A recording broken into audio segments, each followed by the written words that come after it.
April. 21. Yeah. Yep. I'm called to order. No? Still not? We have Katrina on Zoom.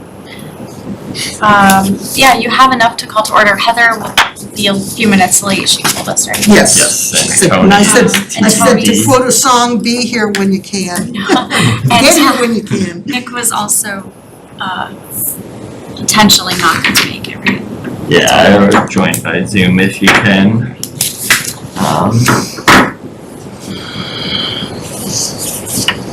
So yes, ready when you are then. Ready? Calling the meeting of CPDC to order. We have a couple, I don't know this person. Yeah, so Katrina Meyer is your new CPDC member. Hi, Katrina. Oh, there Hi, you Katrina. are. Okay. Hi, welcome. Welcome. Hi everybody, sorry I'm not there in person, I can see myself really big on the screen. So welcome to our hybrid setup. Oh, Nick is joining. Excellent. And why don't we introduce ourselves for Katrina's benefit? Right. So Katrina, I'm Julie Mercier, Community Development Director. I'm Andrew McNichol, Staff Planner. Welcome. I'm Pam Adrian, Chair of the CPDC. John Weston, past chair. There you go. And then Katrina, so Nick, we're just introducing ourselves to Katrina Meyer, who's the new CPDC member. And Nick just joined us on the Zoom screen as well, so he's there with you, Katrina. Do you want me to go over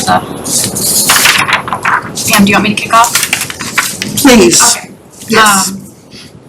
So hi everybody, thank you for joining us. This is the CPDC meeting of Monday, December 6th. This meeting is being conducted in person in Town Hall as well as over Zoom. It's also being recorded by RCTV.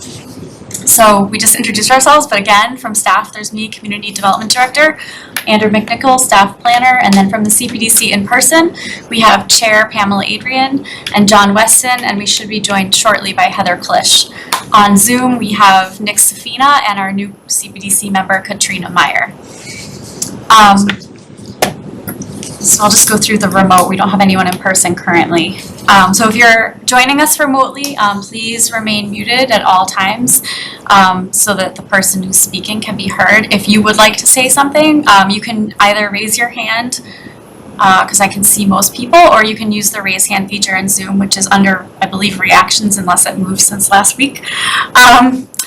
And we will alert Pam to call on you. When you hear your name called, please state your name and address for our minutes and for the record, and then feel free to share your comment with us. That's all from me. Back to you. Okay.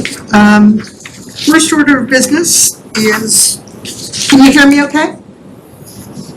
Yes, no? First order of business is the public hearing amendments to the CPDC Stormwater Management and Erosion Control Regulations. So John, in Heather's absence, I left you the legal ad. I can do that. Yep. Read that one in. Thank you. Notice is hereby given under section 5.3 of the Town of Reading General Bylaws. The Reading Community Planning and Development Commission will hold a public hearing on Monday, December 6th, 2021 at 7:30 in the Select Board Meeting Room at Reading Town Hall, 16 Lowell Street, Reading, Mass, and via remote and online measures to consider the adoption of amendments to the CPDC Stormwater Management and Erosion Control Regulations made necessary by the approval of a revised Stormwater Management and Erosion Control Bylaw, Section 7.9 of the Reading General Bylaw at 2021 Annual Town Meeting. Complete draft of the proposed amendments are available to the public in the Public Services Department at Reading Town Hall from Monday through Thursday, 7:30 a.m. to 5:30 p.m. and are found on the town website at the website on the Thursday prior to the hearing date. So what I have in front of me is the correction to prior statement. I'm not sure I have the whole stormwater. Oh, okay.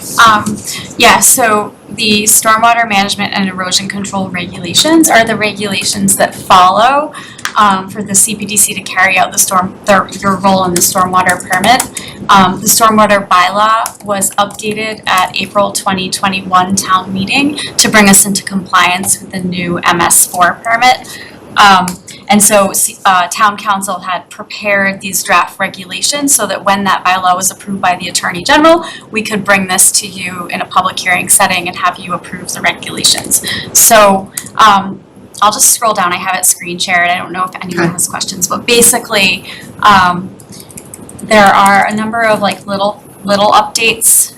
These regulations already existed because we've had the stormwater bylaw for a number of years now, and so we're just modifying them to make sure that they also align with the new bylaw. So there's a few just additions, and staff, Andrew and we met with the Conservation Administrator Chuck and Town Engineer Ryan to make sure we were all on the same page about these regulations, since the Conservation Commission also plays a role, and the Town Engineer really does the review regardless of whether the project comes to CPDC or comes to Conservation. The Town Engineer does the review and reviews all the technical specs provided by the development team's engineer. So I don't know if it makes sense for me to start by asking CPDC if you had a chance to review this and if you have any questions specifically, or if you want me to just run through what's changing. Why don't you run through what's changed? Yeah, Sure. I'll tell you, I read through them and I got completely lost in terms of like what, I'm gonna say where we were last time we picked this up and what was new to us and what wasn't, so. Okay, so I don't think did we ever bring these to them before today? I don't believe so. Oh, We might have had them in a packet, but yeah, you talked about the bylaw before Alright, it went to alright, town meeting in yeah, the alright. spring, and it's like a lot of the language is similar. Essentially, CPDC, so the stormwater permit is issued for projects that disturb more than an acre of land, right? So, and that comes down from the federal government to the state government to town government. And projects that disturb more than an acre that don't also fall under conservation jurisdiction will come to CPDC for the stormwater permit. So you have your first one actually before you now at the 103 Sanborn Lane subdivision. They have applied for a stormwater permit that we should be discussing next week. Every other project in the last 6 years since I've been here that has disturbed more than an acre has also been in wetlands jurisdiction, or has had some level of Conservation Commission review. So they've been mostly responsible for issuing the stormwater permit the last few years. Yeah, so there are some changes to the definitions, again, just to keep it in compliance with the bylaw, which complies with the MS4 permit. There's a provision in here allowing the CPDC to assess a consultant fee. So if you felt like you wanted a third-party review of the technical specs, like in addition to the town's review, we would have the ability to do that. I know the Conservation Commission has that and does use it from time to time, so it's helpful for them. Always good to include. And then actually I should mention relative to the Conservation Commission, so they also will follow these procedures. They are able to adopt like their own standards about like small things like how many copies of plans they want and timing and things like that. But the actual regulations here will be used by Conservation Commission and CPDC. So if they, right, because they'll use this more than we do. Yes, Right. most certainly. And so if they come to a point where they want to change this or recommend a change that's more substantial than the number of copies, right, then they would need to come to us right, and we would need to go and make that change. Right, and so I did incorporate some feedback from the Conservation Administrator in here because he's seen how this process is played out with Conservation and had some ideas, and we ran them all through Town Council and they were fine. Okay. But like, if they come up with more and they want to amend these, then they could definitely bring them to us. So in this section here, I'm sorry, before you, sorry. and amending, right, these are regulations, much like our sort of internal guidelines too? Or, so this is something that we adopt, but it doesn't, we're the ones that adopt it, right? Or is it, who approves it after us? I don't think anybody. Okay, Yeah, these are your regulations. yes, that's what, Yeah. okay. Since the stormwater permit is in your jurisdiction, you outsource it to conservation when they're already reviewing the project so that applicants don't have to come to both boards. Just try to streamline a little bit, but it is your jurisdiction. So here in this section, I just changed Board of Selectmen to Select Board. Not a big deal, and then let's see. Some of the section numbers changed, so you'll see we just updated them to make sure they're consistent and referring to the correct sections. And then here in the permit application process, these are just the things that, the types of things we would want to be submitted for the application that the town engineer would need for his review, and to make sure that a project complies with the MS4 permit.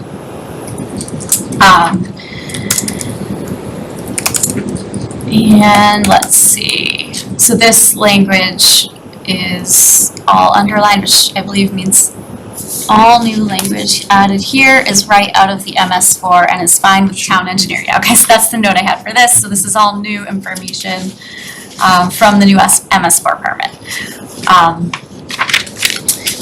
Let's see, scroll down.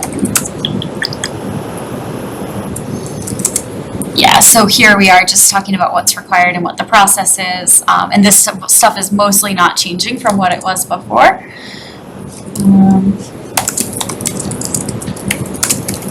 And then there's some changes here to the section about conditions that the Cpdc can impose. Just,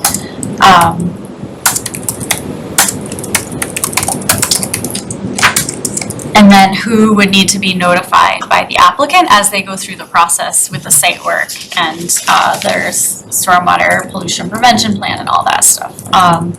And So this also applies to properties that might be adjoining floodwater areas, correct?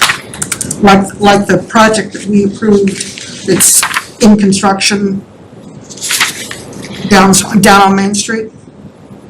so really the applicability depends on how much land is being disturbed. Okay. Right, and if it's Disturbance an thereof. acre, more than an acre or more, I forget, then yes, it has to, regardless of like whether it's near wetlands or a floodplain or, Okay. okay, let me just.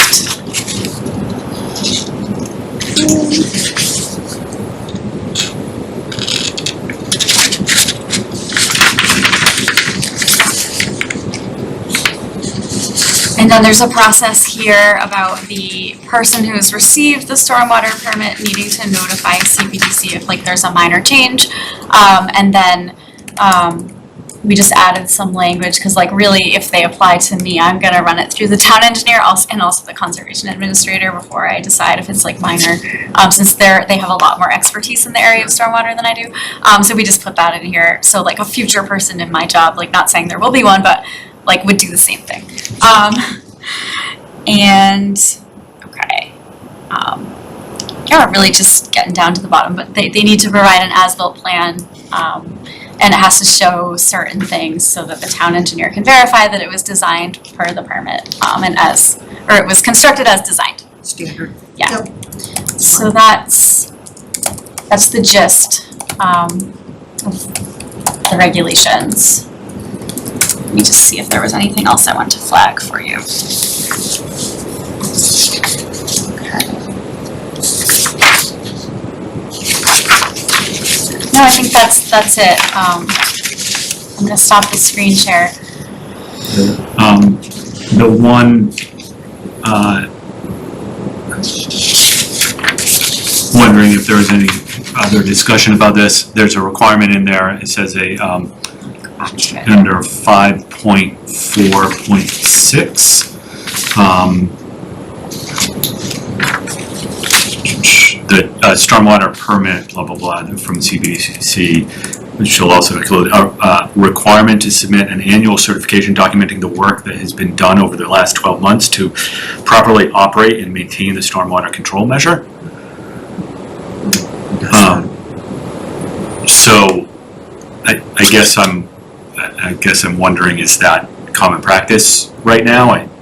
That's a lot of work, right? If they give you something, you right, the town, right? If they give the town something, then it's on us to have the staff to review it. Right. Sorry, let me just make sure that people are muted. So, I don't know if that's currently being done. I know Ryan reviewed this and didn't have a problem with that language. I think it's something that they either already have reported to them or are perfectly comfortable handling. I can check on that. I mean, I can totally check on that. yeah. That was added, that language was added by town council. So I think it's probably required because that was her. Language says it's a certified document, right? So they would be submitting something at risk if they were not complying, John, right? Whether we check it or not, you might not catch them for a while, but somebody would have to provide a certified document saying they did it at risk. Gotcha. Yeah, I didn't pick up on that nuance. Yeah, that is a difference, right? Which I like better. Can you say that again? Sorry, what was the specific nuance? So, An annual certification document. So I'm assuming this is some sort of professionally prepared document. An engineer is not going to prepare this. Actually, one might, but a professional engineer is not going to prepare this for you if you haven't done the work.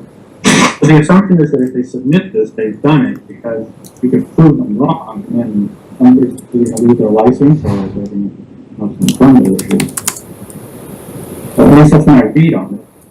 yeah, it is mine too.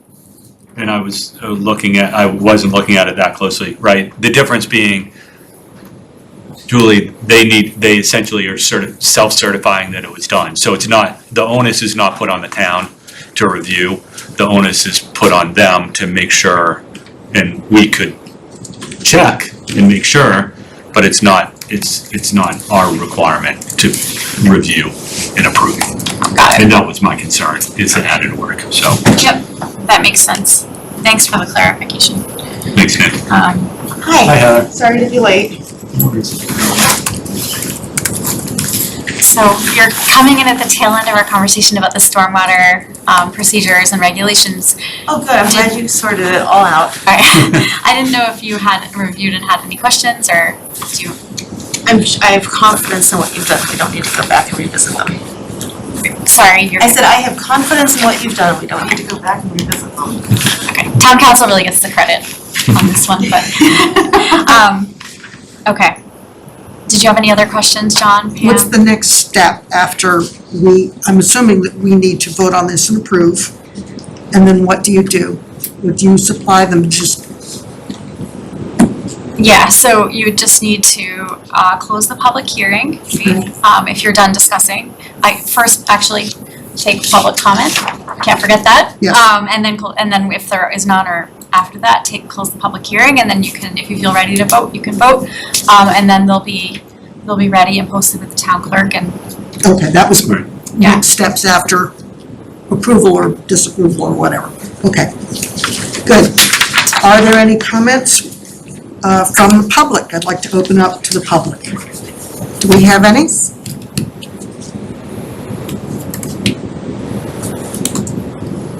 Anybody there? there are some people I just need to show them, but nobody's hand is raised that I can see.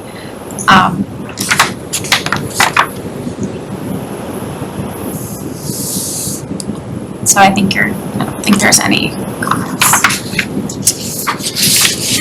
The only comment I have is town council on their last question stated that, let's see, it is the I advise, however, as a matter of practice, that the CPDC provide guidance in the regulations regarding extensions. So in section 5.7 of this, it's a simple one-sentence clause that the permit shall expire unless otherwise specified. So I didn't know if there was any concern over that, or if we should expand that to maybe what's similar to our site plan lapse and extension. Sorry, Andrew, thank you for remembering that. Where was that she added that? It's on, the language is 5.7, but she had the language in an email for it. Oh, yes, okay. 3 years aligns with the term of an order of conditions and a site plan review. Okay. So, I guess let's talk about that a little bit. So the permit,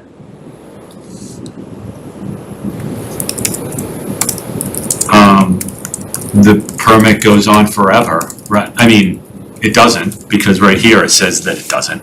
But, right, you build something, and the way that I read it here is that you need to annually certify that whatever you're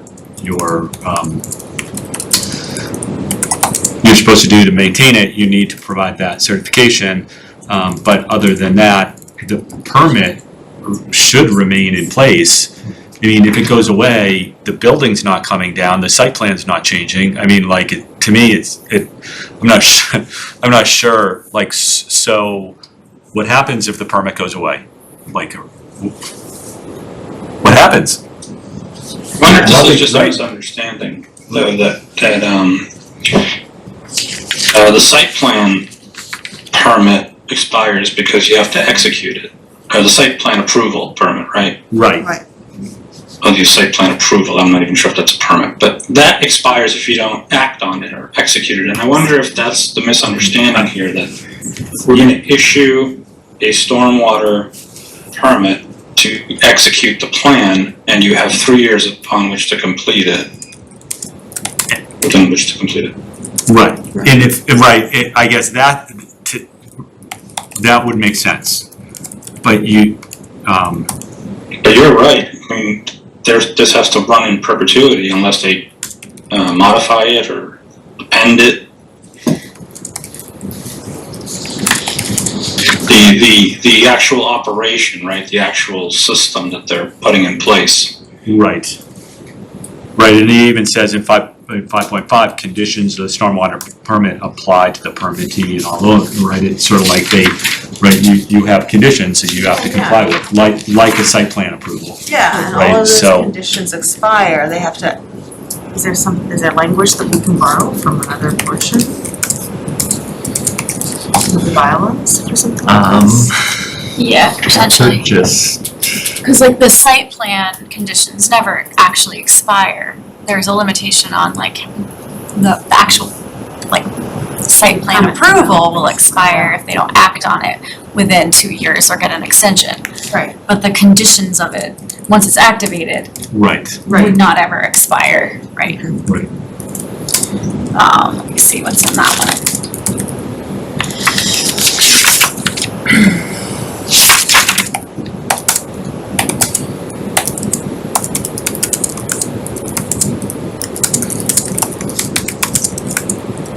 So in the site plan section, we specifically refer to the approval expiring. If it's not, if construction pursuant thereto has not begun within 2 years after the date of its issuance.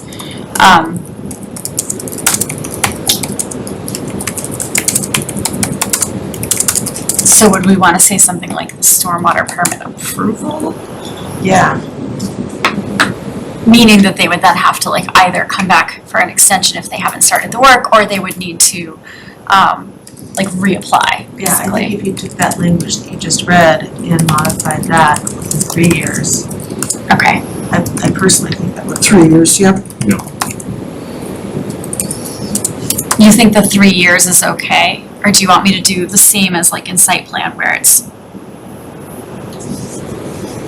2 years and then they can get a 1 year extension? How often do the regulations change at the state level? Well, you mean the MS4?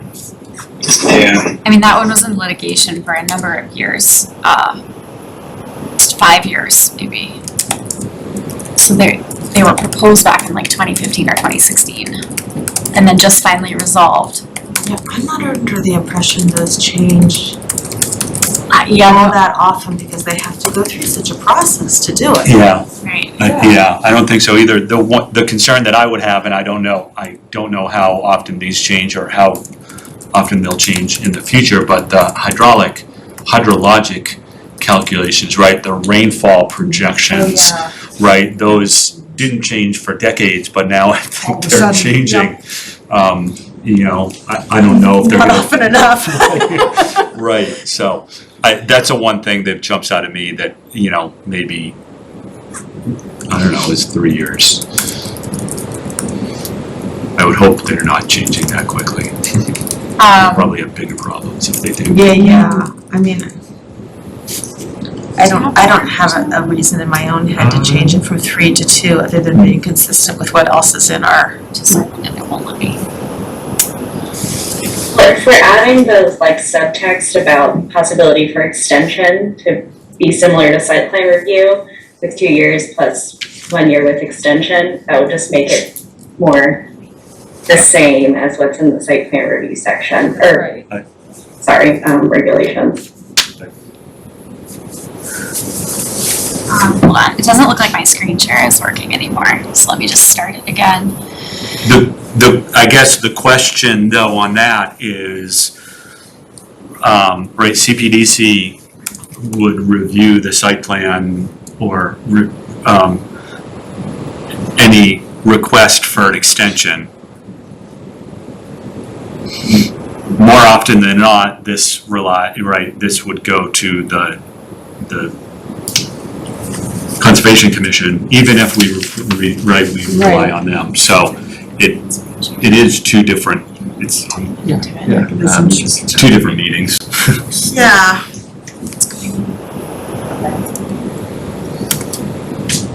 I don't know, but it is nice to have it consistent. And this would be kind of, ultimately this would be consistent, right? Because the site plan review, they can get something up to 3 years. Yeah. Because they can do 2 years plus an extension. Yeah. No So- strong opinion either way. We're having trouble with the Word document, like making the edits so you can see them on the screen. Oh. It seems like it's corrupted. We can't, but is the plan for us to try to mirror what it says for the site plan approval as best we can? Yes. Okay, and then we'll run it through town council and make sure that's an okay change. Okay. A big bar across the top that says enable editing. Oh, is it that simple of a fix? It's not, I can't see that bar on my screen, so when I screen If share it is, you just need to save it as something else. No, it's not there. So you can't type into it. Well, once I screen share it, I can't. Huh. Let me try it again.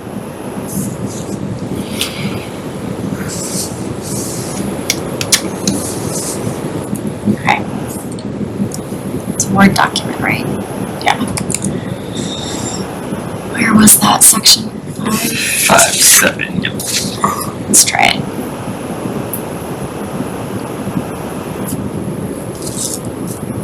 Aha, looks like it's gonna work. Okay, great. So should we say the approval of the stormwater permit?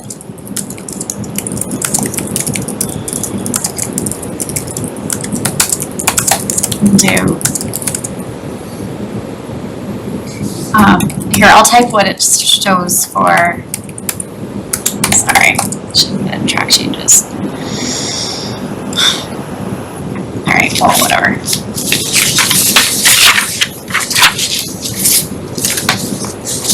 It's not showing my track changes. Come on, seriously?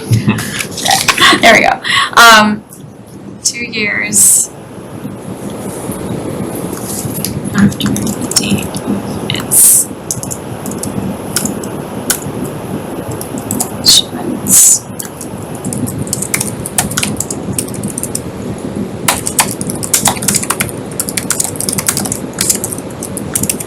Done.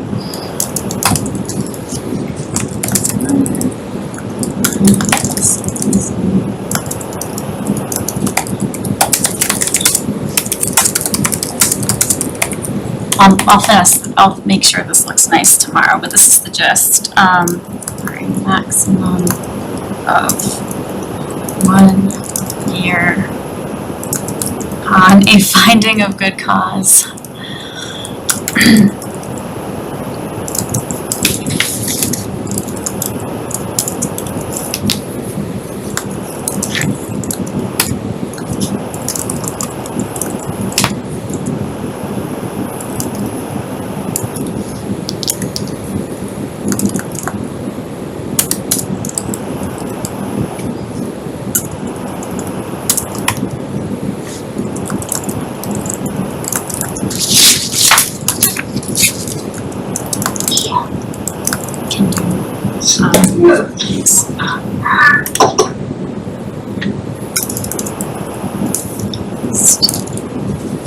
Days prior to the expiration.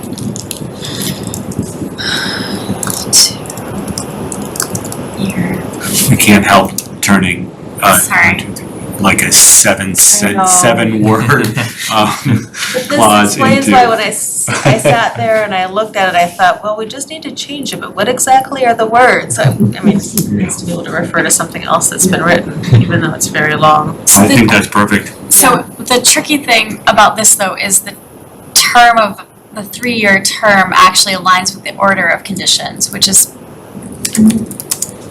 if the past is any indication of the future, it'll be more aligned with that than it will be with the site plan.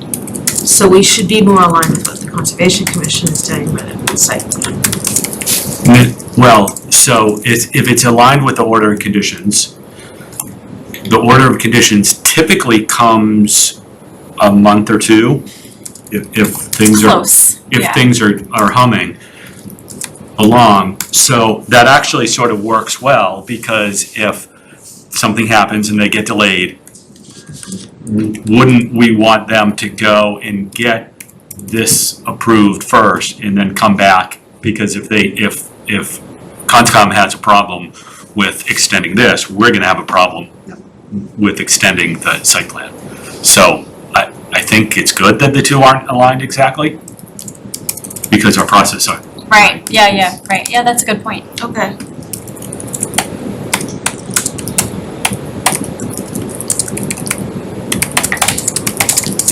Any other,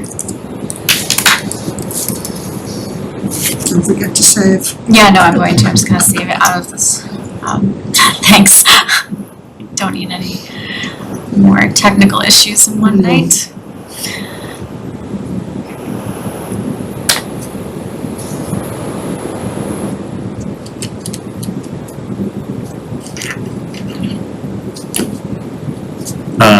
Motion to approve, we need a motion to close the public hearing. Yes. I don't have the language right in front of me. So We just need a second. Oh, second. Okay. Are we ready to vote? We have a quorum? Yes. And so we need a motion to approve. No, we need to, close the public hearing we need a first. vote to close the public hearing. I Okay. made a motion and Heather seconded. Okay, so now we have to vote on that. Yep. Okay, vote to close the public hearing. Aye? Aye. Aye. Aye. Thank you.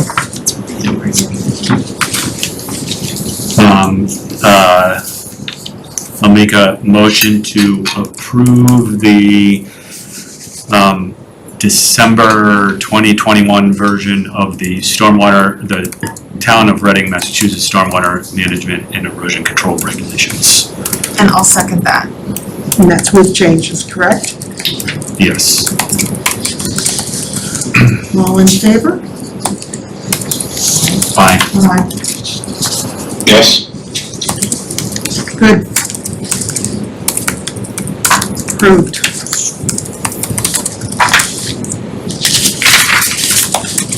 Next order of business is Zoning bylaw amendments for April 22 town meeting. Is that right? The floodplain. Sorry. Town meeting, Floodplain? floodplain overlay district. Section 10-1. So we also have a legal ad. Do we need to read this whole legal ad in? Yes. Trina, vote on that.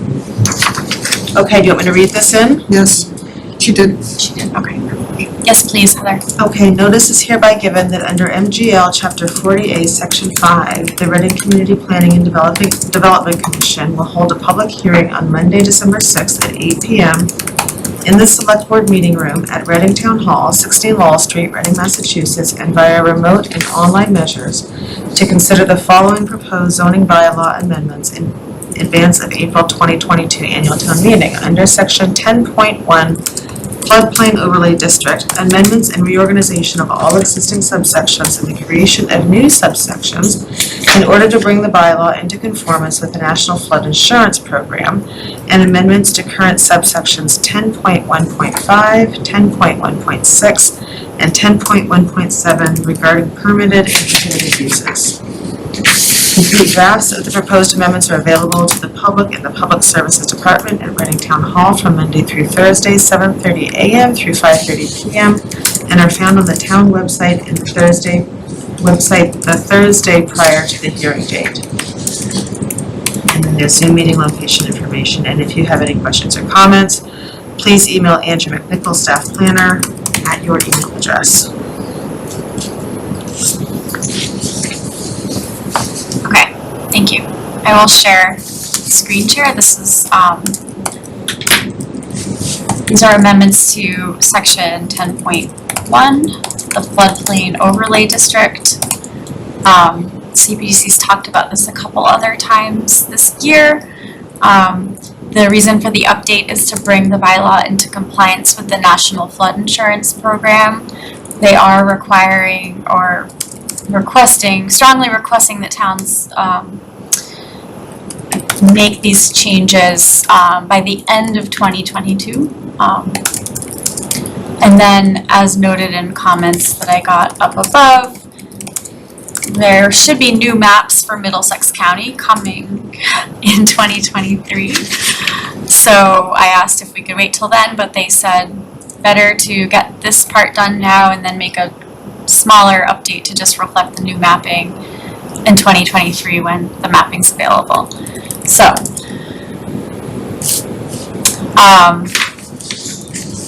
we went through this a couple other times, but I'll just go through it again really quick for anyone who's new to the conversation.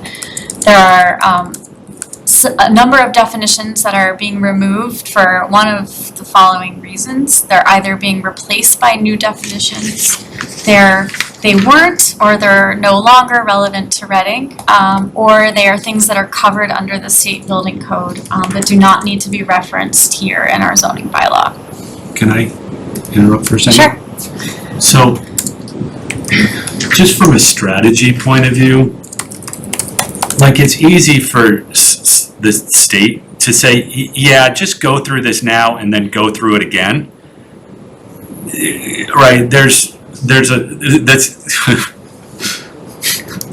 a dismissive approach, like, yeah, just do it. I guess I'm wondering out loud here is that really what we want to do? Like when I read through here, their responses is the language doesn't have to be exactly worded the same, right? The ramifications are nothing's going to happen if we don't apply. I mean, if we don't do this. But we, right? We, which is the state and the National Floodplain Coordinator, we want everyone to be the same. Good goal. And now we're saying we've got to approve it once, and then a year later we will absolutely, because there's new floodplain, new maps. We absolutely will have to do it then. And we'll have to revisit all of this other information. But I guess I'm wondering, like, right, all this will have to be ironed out, and this is all good work. because it'll have to be done now or later, but, you know, to take up town meeting's time twice for the same issue, it, to me, seems not. I would be kind of hard pressed to be the person at town meeting saying, we're going to change this and you're going to see me again in 18 months because we're going to do it again. Yeah. Yeah. Yeah, What would need to change when the maps change in 2 years? Like, what, do we know, like, which parts of that? Yeah. Of this would be affected by new maps? I saw that, like, references to specific maps there were removed. Is it just this date? yes, I believe it is just the date. Which, I know, I totally agree with you. I guess what I would wanna know is like how certain they are that we're gonna get new maps in 2023. Like what if there's a delay and it's not till 2025 or, you know, like. Yeah. You know, cause those things do happen, Absolutely. so.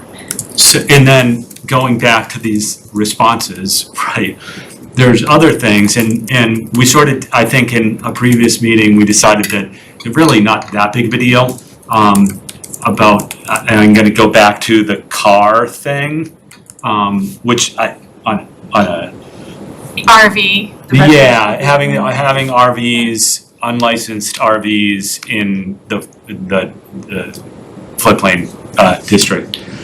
Yep. Not that big of a deal, right, in reality, but now they're saying, in that section, they say, no, it has to be in there, that has to comply.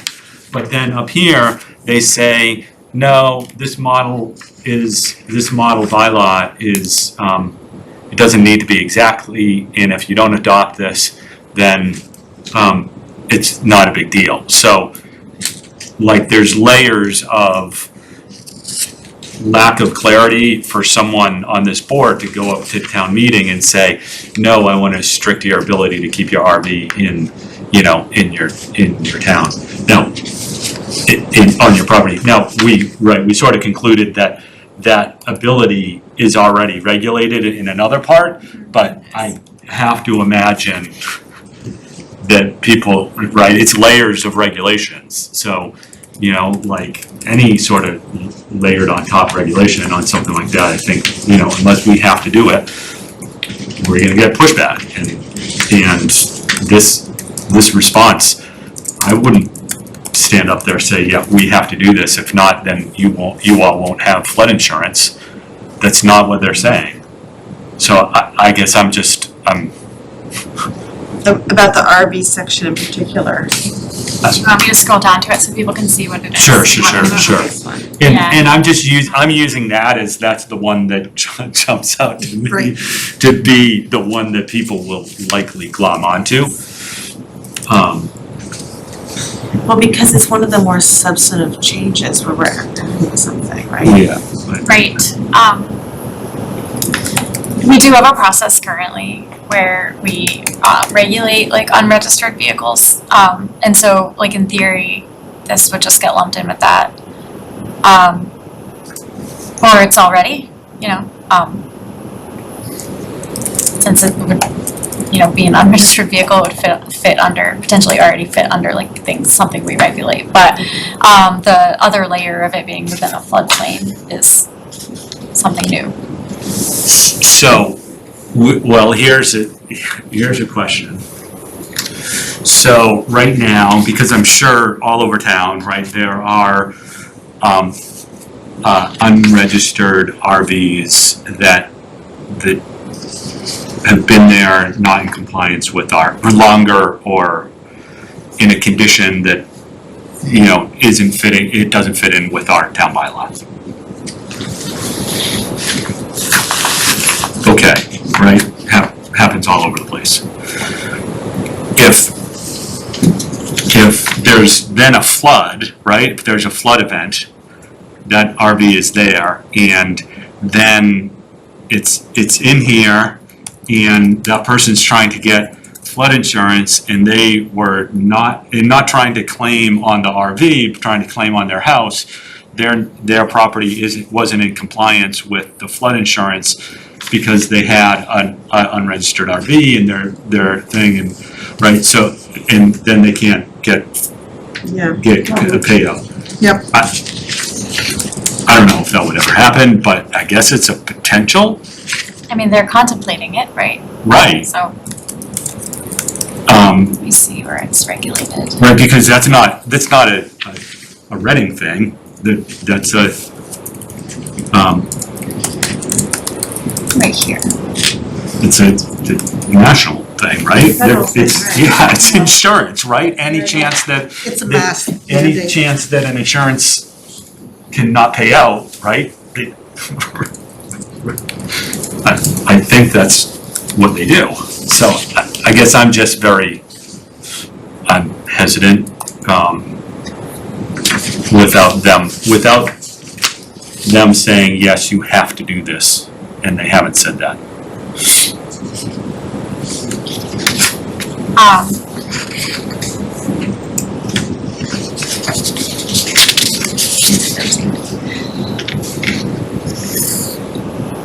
But that's my opinion, you guys can. Did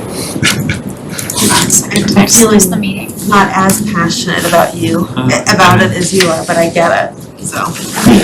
I mean, honestly, it doesn't, on a personal level, I'm fine with it. I'm just can see that this is Something something. skirt around it. Yeah, Yep. yeah.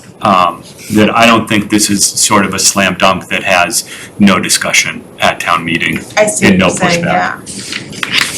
And discussion and pushback are fine. Well, I guess the notes that were up above, were those saying that this is? Yeah, I mean, notes above were saying it's required, but comes after something saying the language doesn't have to be exactly as worded here. I guess the question is this concept something that is just simply required, so we've got to include it? And then deal with pushback and questions at town meeting, to which the answer would be, this is required. But the number 2 says, what are the ramifications if town we don't amend this bylaw? Sorry, I'm. That's the response that really gets me. Yeah, No, it says I don't. This is true. nothing bad will happen is. Because I get number 1, yeah, Right. they want to provide a good framework and something that's consistent. I get that, and that's laudable. But number 2, It's questionable. I can't, right, none of us can stand up there and say, this is something that needs to happen. And so, unless it's something that we really think ought to happen, I don't know. I have a hard time believing that if we're not in compliance with the National Flood Insurance Program, that somebody somewhere isn't gonna have a problem. I guess maybe I'm believing less the first. Can you speak up? I'm sorry. Sorry, I said I have a hard time believing that if we're not in compliance with the National Flood Insurance Program, that somebody somewhere isn't going to have a problem eventually. But, so I guess I have very little to, it's just a hunch, so I have very little to kind of even sway myself one way or the other, but it just feels like if we're supposed to be in compliance with the National Flood Insurance Program, we should do it. Yeah, I mean, the other way of looking at this is like, we've been dealing with it recently, so we're like, we would have to remember everything a year from now. Yeah. Not that it has, Yeah. I understand like totally about wasting town meeting time, and I don't wanna do that, but we have put a lot of time into it, like relatively recently. Yes. And the legal ad and this hearing, all the stuff, so. I mean, I guess my proposal would be to get this to a place that we feel comfortable putting it down for a year. And picking it up and going to town meeting the next year. Because, or if we can get a read on if the new maps are coming in a year. Because what we can say, I think that is clear, at least it was the last time around, is we have to approve those new maps.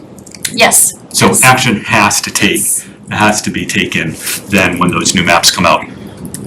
These changes would be to bring us into compliance or consistency, not compliance, consistency. Consistency is a better word, And consistency is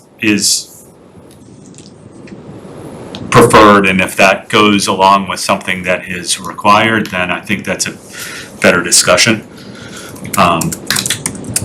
Then that's my preference.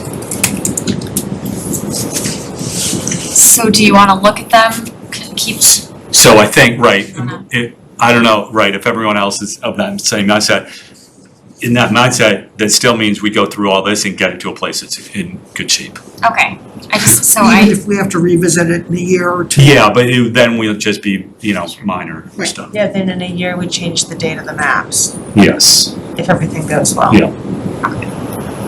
so I'm having some technical issues and I lost the whole Zoom session last time I screen shared, so if that happens again, we'll figure something out. So let me go back to where we were, go to the top. Okay, so just again, like a few reasons why we are either removing definitions or adding new ones. Pretty straightforward. There are a couple definitions that we asked the state about because they don't really seem applicable to Reading, such as functionally dependent use, of course, unless sea level really rises. So we did get some feedback from FEMA on that functionally dependent use is not technically required by them, but it's strongly recommended that we keep it in our bylaw, that we add it to the bylaw. And then the other one is right here, historic structure. And again, this one it's included in the state building code, which is other things that are included in the state building code they told us to remove. So this one, they have said, since it's in the state building code, they recommend we keep it, but it being in the state building code is acceptable practice, so we don't have to have it. So, But I think it's one of the first places we've seen historic structure defined. so it's,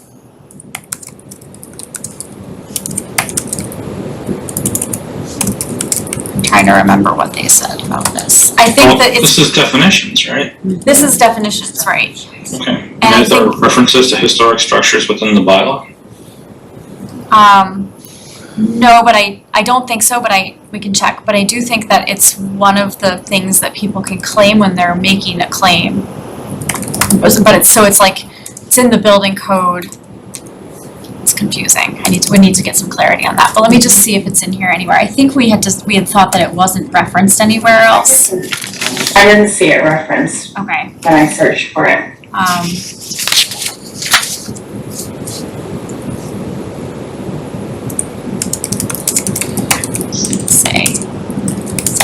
Let's see.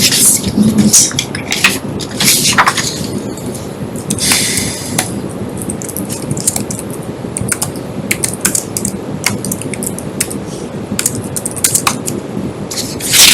Yeah, I'm pretty sure it wasn't referenced anywhere else.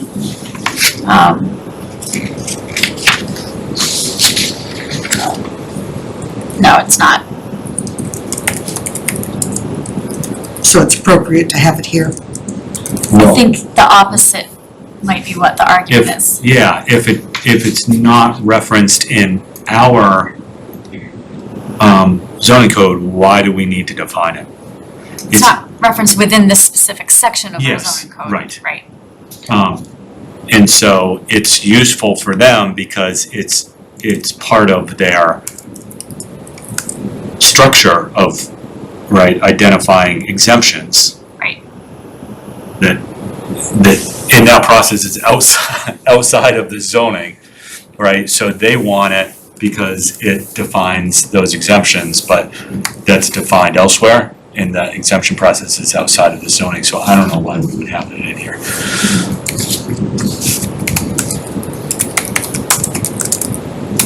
Oh, yes, I noted it wasn't referenced anywhere else. I'm really out of here. Okay, so yeah, CBDC would like to remove it from this specific, is that general? Yeah, I'm just looking at that language there where it says people use this definition to qualify for exemptions. But then, is there any place where there's no place within the bylaw where it's allowing you to qualify it as an exemption? Unless it's in some other bylaw. Well, is your comment there on the side, meaning that people use the historic structure to qualify for exemptions from making improvements, in other places in state code, like the state building code that may not have it? I guess it's adding to the notion that this may be more confusing than relevant right here in the overlay district.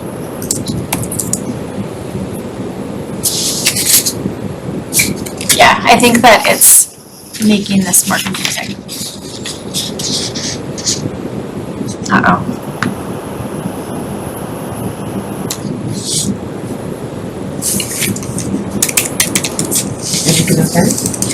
It's giving me all these warning signals. Like, check this Andrew. Okay, we just need to get through tonight.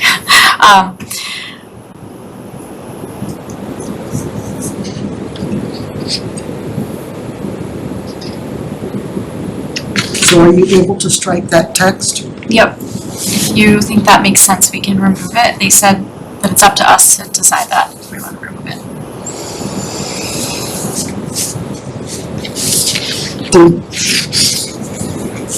Yes? Yes, I'm fine. Okay. I'm fine striking it. Alright. Right. And then what about functionally dependent use? That one was more strongly recommended that we keep it. But again, it's also referenced in the state building code, and it's not technically required on the FEMA checklist that we have it in our bylaw.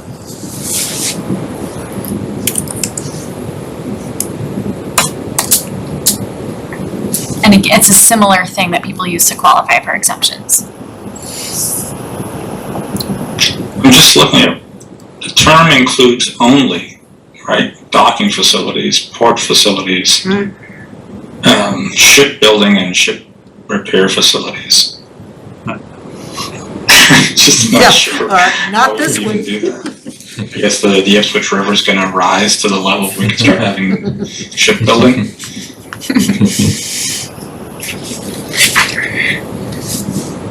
That'd be great. We could probably go back on our old water system. Start a little canoe repair business down there? So I'm going backwards to the historic structure. So there's a provision in the National Flood Insurance Program where if there was that the damage requires substantial improvement, meaning more than 50%, then it, you're essentially not allowed to build, or you have to fit within certain parameters. A historic structure doesn't follow under that same damage criteria because it's historic and you can rebuild it if it's substantially damaged. That's why they want it in there. But again, it has nothing to do with the words that are, right, that's a process when there is damage.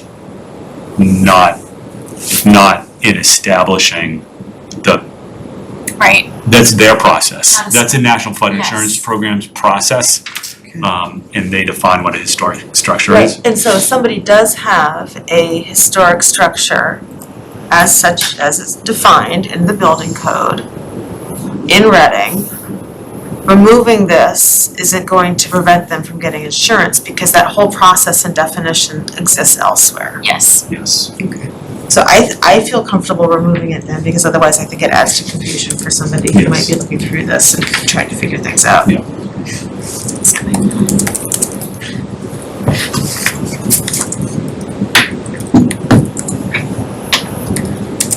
I'll process it. not even referenced in this document. Exactly. Right. Exactly. I just feel like if somebody has a historic structure, they will know it, and if it gets damaged, they'll know that and figure out what to do. And it's not gonna involve the town of Reading. Exactly. And do you feel similarly about functionally dependent use? Well, I do. I mean, I'm the one that brought this up to begin with because I know that functionally dependent use is like, you know, there's a whole waterfront process that Yeah. relies on that, and we are not. Reading is not it. No. We are We not. don't have any portages. No. And even there are some communities where even some certain rivers in Massachusetts like fall under that, you know, when you can have a functionally dependent use. We don't even have that. So, And not even close. not even close, never, so. So striking Not that like the would be. tidelands or whatever. Yeah. Yeah. Okay, So we're Alright. saying take that yes, out. so we'll take those out. Those were the two, I think, the two definitions that we were questioning, and then there was, well, other than recreational vehicle, which we discussed already, and then there was a question about the effective date of the first floodplain management code in Reading, and I got those dates, and I got clarification that those are the dates we should be using. When we adopted our first set of regulations. So that's clarified, and then I'm not gonna go through each definition. I think the other ones are referenced in other places, so we can just start. Do you want me to continue with this, or should we go to our next hearing, 8:30? I think we We could Keep wrap this going. up. Okay. You can just go, yeah, then we can be done with this. Since you've already looked at this too, so then there's just a section about the town needing to designate a community floodplain administrator, building commissioner, our new building commissioner, has experience in this area and is perfectly comfortable with this, and it is typically, a building commissioner or some sort of official like that has this role, so makes sense. Variances, these sections, must be included, even though they are referring to variances to building code floodplain standards. And do we in fact have a designated community floodplain administrator? Right, so our building commissioner will be taking on that role, Okay. or has already, I guess, since we have a current bylaw in place. And again, just the variance sections that are required. And then we get into the uses conversation, and this was one that, this is a section that staff had thought about changing. It's not required. None of these changes are related to the National Flood Insurance Program, but they are also, as we've discussed, not out of the ordinary.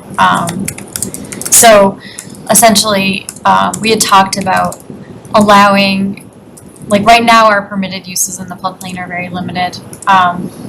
We have most of our floodplain in town is also contiguous with wetlands, so it's constrained by multiple different layers of jurisdiction. There's one area of town over by the DPW yard and the frame property that's not, that we thought might benefit at some point in the future from being able to do more on their property than they can today. So we tried to craft some language here that would be specific to that, not be just a blanket allowance of more uses across the town. And in keeping with what other towns do, a lot of towns just allow whatever is allowed in the underlying zoning, as long as it also meets the building code and floodplain requirements and goes through the Conservation Commission process. So that's kind of what I did here. So the Wetlands Regulations, the building code, and the Wetlands Protection Act would still need to be complied with. Do you want me to read this out loud? Yeah. Okay.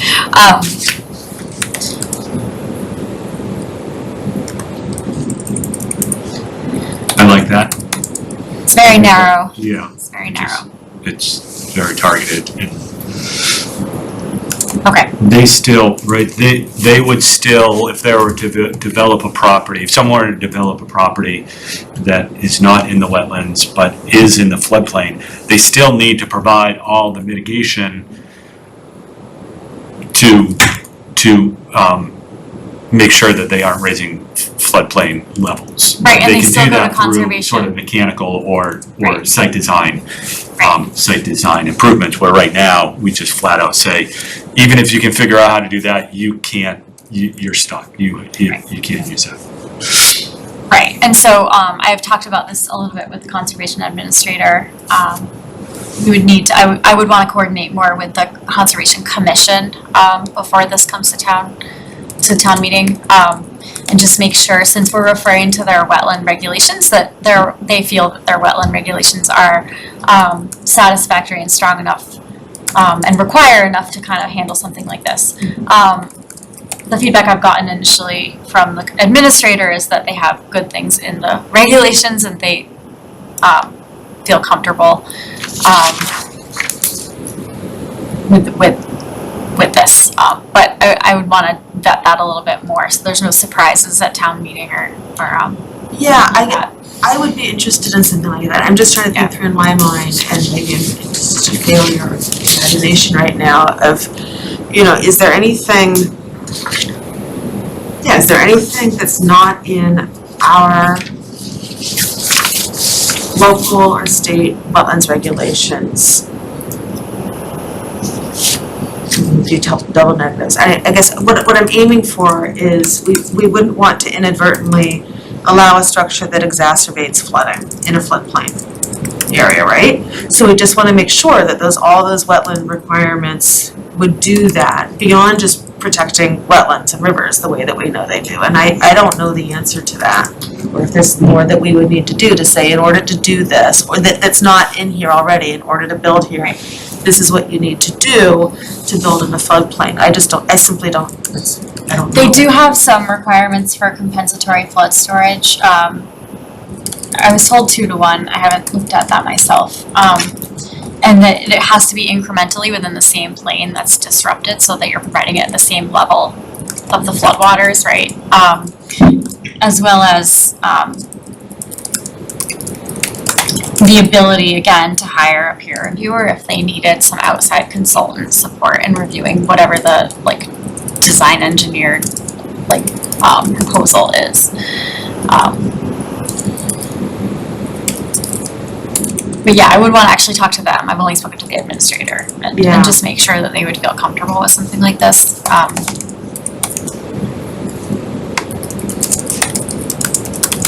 And that if they wanted to amend their regulations, I don't know of anything coming over there, in that part of town, right? That doesn't mean it's not, but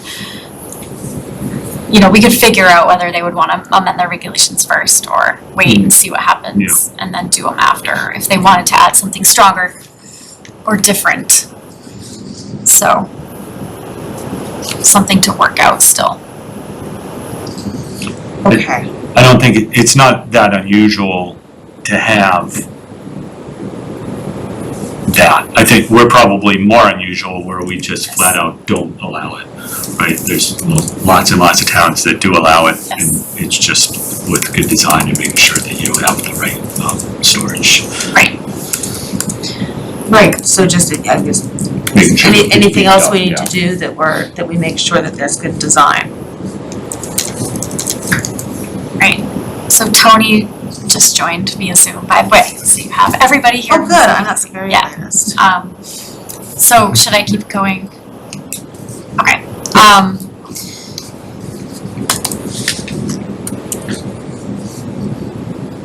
So procedure for review by Cpdc, this is all new language.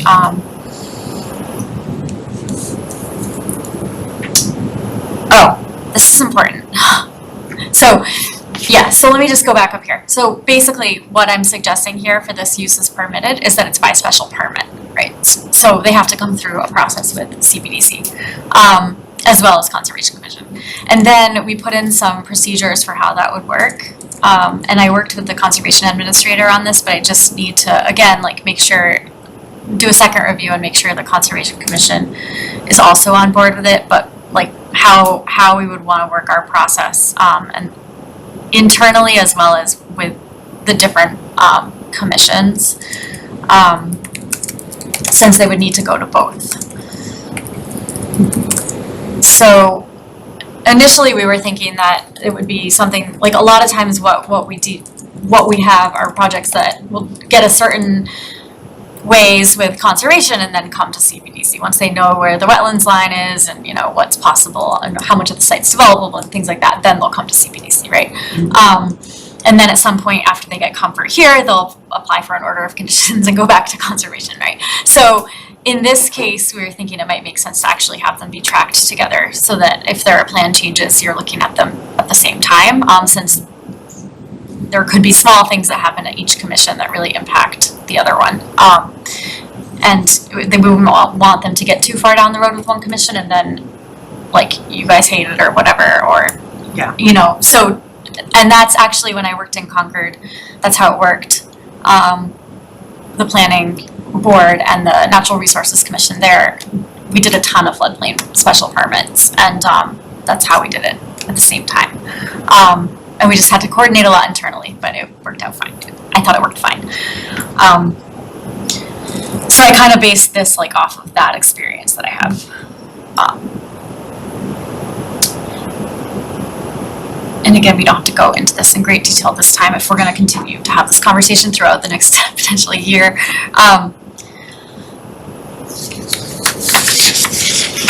And then I put in a couple things like with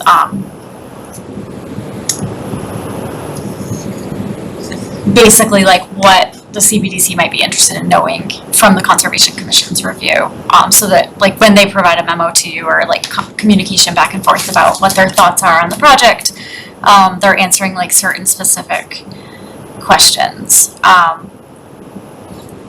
And if they had any conditions that they felt that Cpdc should impose that they're maybe including themselves and want strengthened by being in both places, or that are not really technically in their jurisdiction but are things they would want you to consider when you review it. And vice versa, like if you had questions for them, we could have a process in there where you send them a memo and ask them to if they can look at certain things or have certain thoughts about. And I don't expect this is going to happen a lot since we're really just talking about one fairly small part of town. But just to make sure we have a process outlined for if and when that does come to pass. No, I think that's a good idea. And then just continuing along, this section, conditions for approval for uses permitted in the floodplain overlay district. These were removed either because they're already covered under the building code or the Wetlands Protection Act.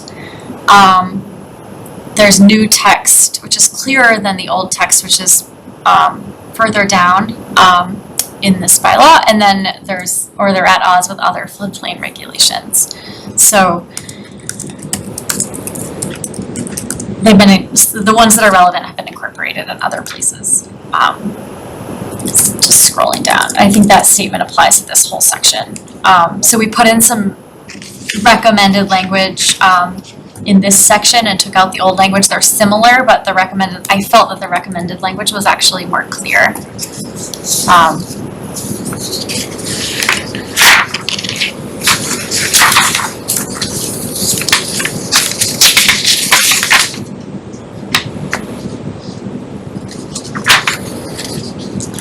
So let me know if you have questions as I'm going through.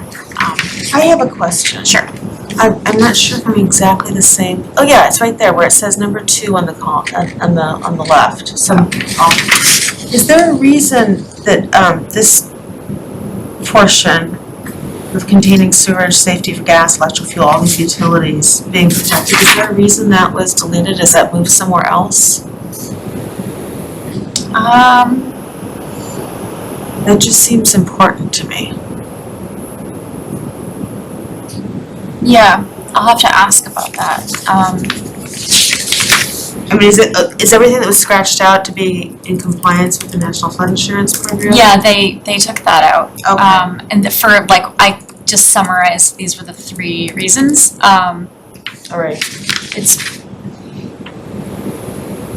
But that one specifically, I'll have to check. Yeah, I mean, I've seen there's language about protecting the structure, but I was looking for language that would be more like protecting what's around the structure, not just the structure, and maybe it's somewhere else and I'm just missing it.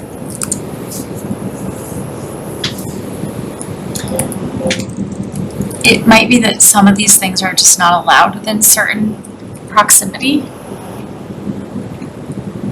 I don't know if that would apply to all of them. So let me make a note and I'll ask about that.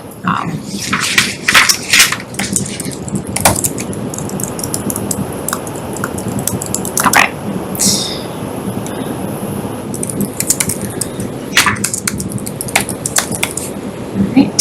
Alright. And again, the language about recreational vehicles, and then a piece here about subdivision proposals, which we have to include unless we include it in our subdivision regulations, which I don't think we do. So we just kept it here.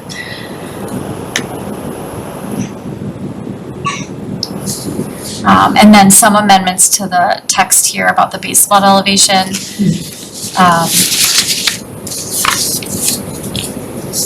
And then, like, these are already existing, but these are the people we notify if there's a water course alteration.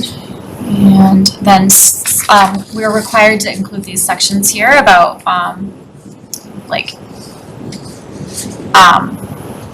if we acquire any data that changes, or that doesn't jive with the FEMA mapping and the base flood elevation they have determined, then we need to submit that data to FEMA for review and to DCR. And just a couple of like liability, some legal things here down at the bottom. So that's the gist.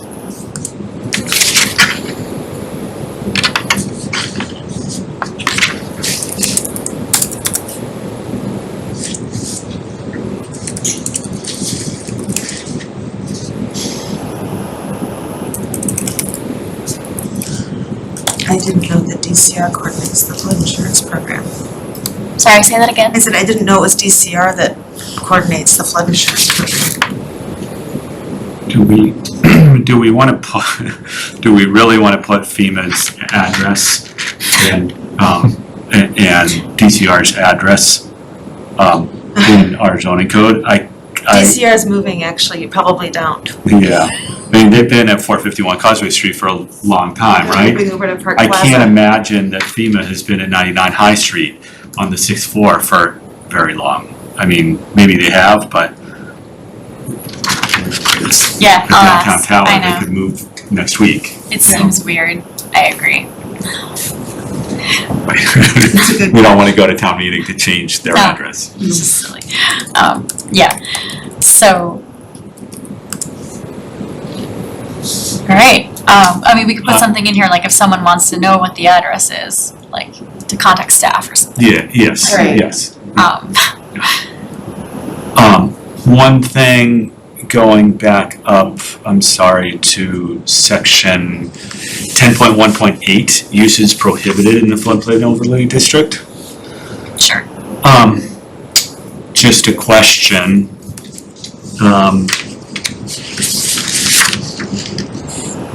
Filling or earth transfer would essentially be done if or might be part of a site development.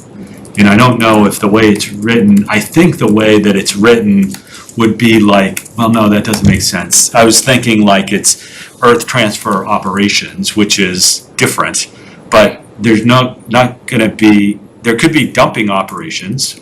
There's never gonna be a filling operation, right? That's not possible. Because you fill a site once and you're done. So What about diverting it?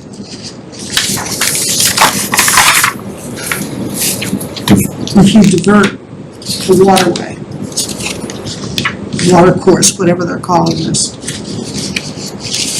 and then fill in the area that previously was in the floodplain area. That would be part of a permit, right?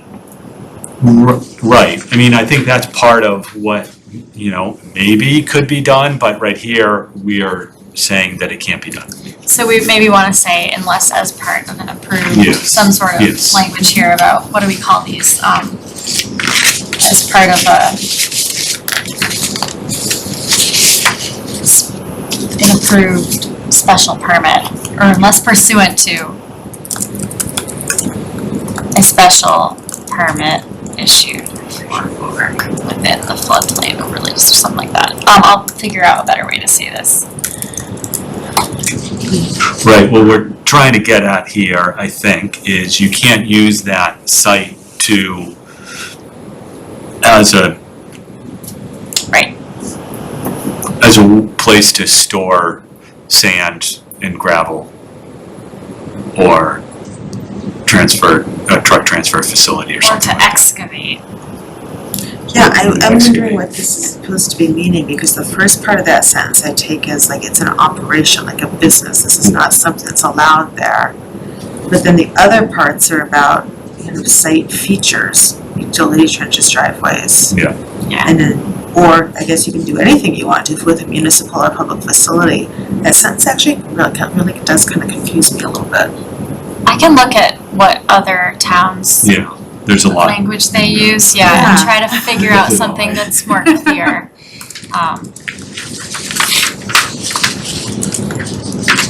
Julie, Tony DeRiso, associate member, finally showing up. Hi, Tony. I thought the uses prohibited were to prevent people from coming in and putting in a bunch of dirt so they could throw in a driveway or, not a driveway, a parking lot, and make sure it didn't get flooded, or that type of item.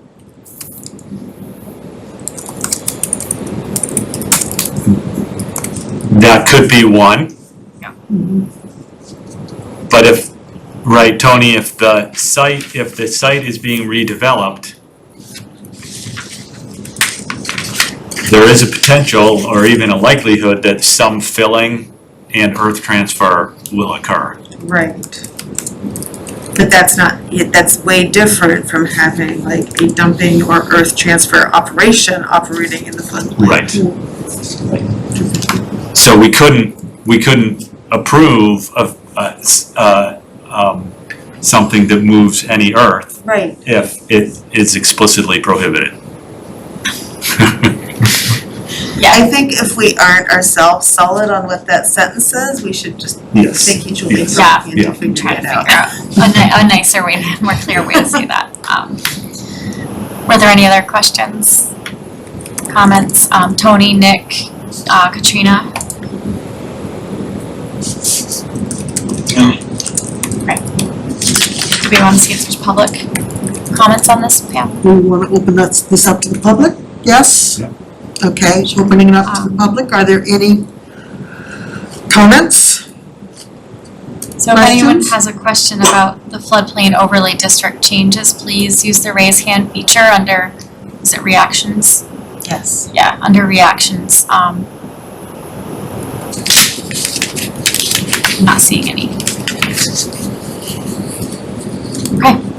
No? So do we want to continue this hearing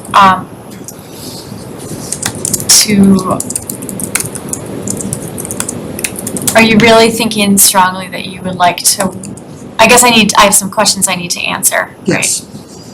If I can. Yeah. The biggest outstanding question, I think, is what's the likelihood of a FY23 or 2023 map update? Right, because if that is a 2025 map update, that changes, right, that does, at least in my mind, that changes We need to things. get this Yes. nailed. But if it's 23, that, I think will influence some discussion about what we want to do. I agree with that. And there are still a couple of issues that you need to nail Yeah. down. Okay.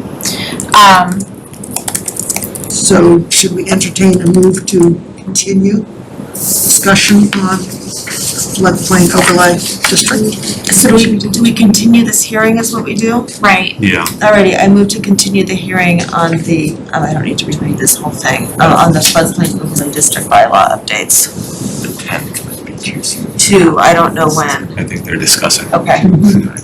Might want to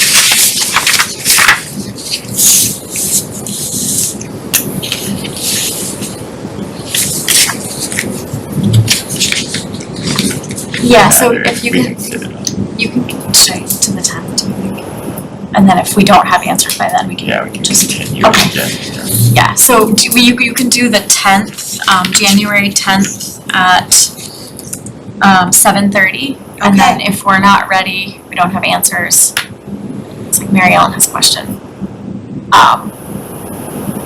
Pam, Yes. Mary Ellen. Yes. May I just ask a question, Mary Ellen O'Neill, Yes. about the scheduling of the next public hearing in terms of this, is because it's already 9 o'clock and you're not, in terms of the 40R regulation revisions. And if, I thought they were gonna be scheduled for the 10th also, a second hearing, and I wouldn't want them to always be late. It's just too hard. I'm tired. And it's too late, really, I'm not thinking as well as I would at 7:30. Certainly. So I wouldn't want this 40R to always be bumped later, unless you have a separate night, like on 40R separate night, not competing with other topics. I don't know what else is on your agenda, but I just ask that it not always be so late. Yeah, that's totally reasonable. Yes. I think if, it's just so hard to know. I try to have a crystal ball and it's always wrong. So I think we probably need both of the meetings in January for the 40R discussion. And we also have development projects that you'll have to review. So, what if we put this on the 24th January 24th? and do it, what do you think? Schedule it later in the night preemptively for. I mean, I guess, yeah. Why don't we say like 8:30 at this point, and then if we wanna, why don't we say 8:30, and then that'll leave the 7:30 slot for 40R Okay. if we can do that. It's just hard to know because we do have some development projects that are gonna need times as well. Do you think that makes sense? Do you think that makes sense? I do. Okay, so So to 8:30 and, January 24th at 8:30. yeah, Second. Closes that order of business. We need to vote. on it? We do.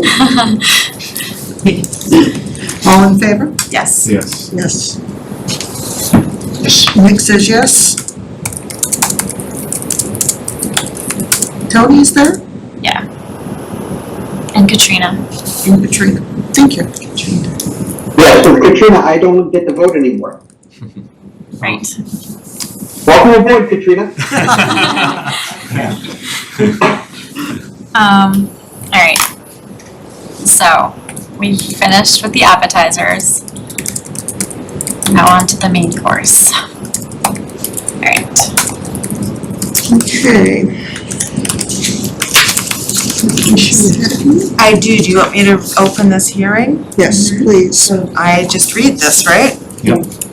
Okay, notice is hereby given that under MGL Chapter 40A, Section 5, the Reading Community Planning and Development Commission will hold a public hearing on Monday, December 6, 2021 at 8:30 p.m. in the Select Board Meeting Room at Town Hall, 16 Lowell Street, Reading, Massachusetts, and via remote and online measures to consider the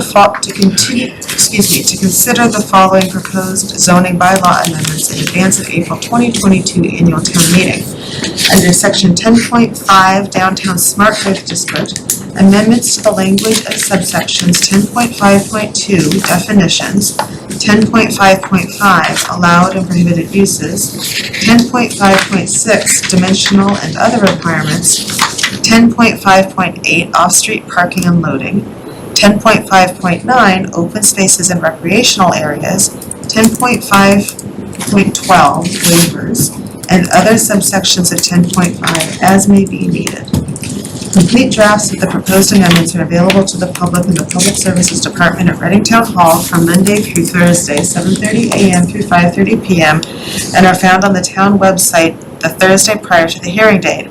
And then there's the Zoom meeting location information. If you have any questions or comments, please email Angie McNichol, staff planner, at your email address. Okay. All right, so I will screen share. Zoom again. What's going on?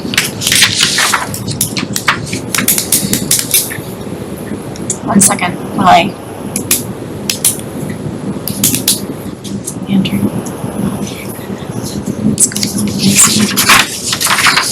What's going on? What's going on? All right.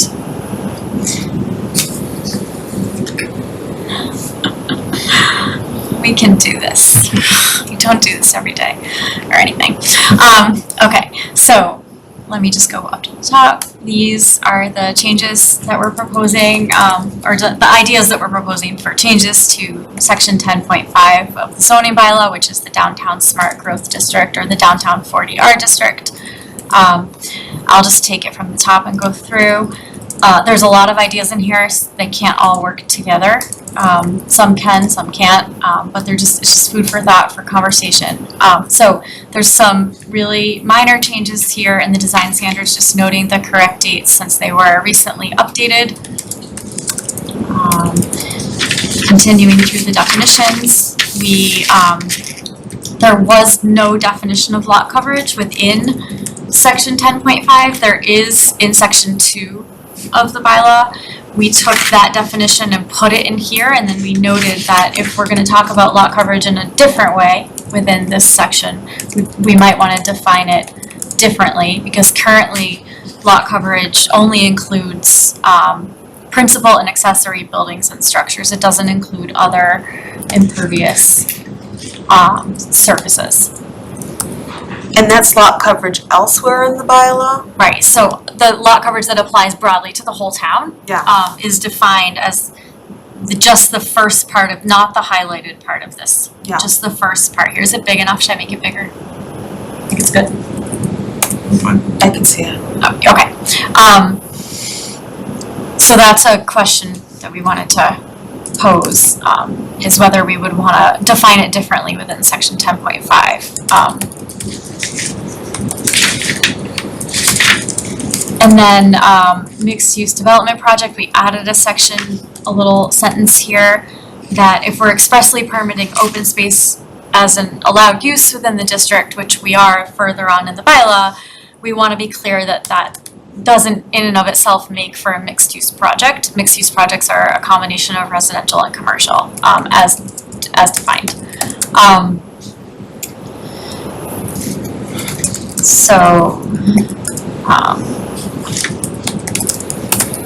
Open space, so we got a lot of feedback this past year about what kinds of open space people are interested in town. And it's a wide range, right? Like some,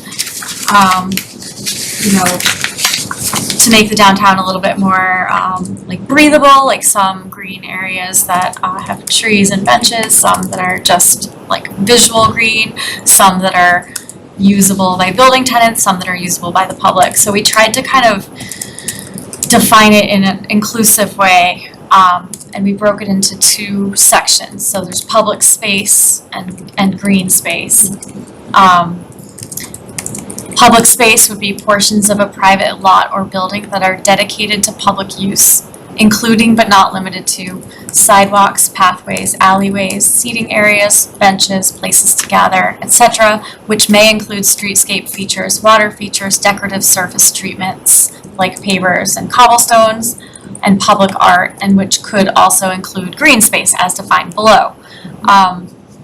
And then green space we defined as portions of a private lot or building, including but not limited to landscaping, plantings, natural features, parks, gardens, courtyards, living walls, green roofs, trails, pathways, recreational uses, etc., whether accessible to the public or provided as a private amenity to building occupants.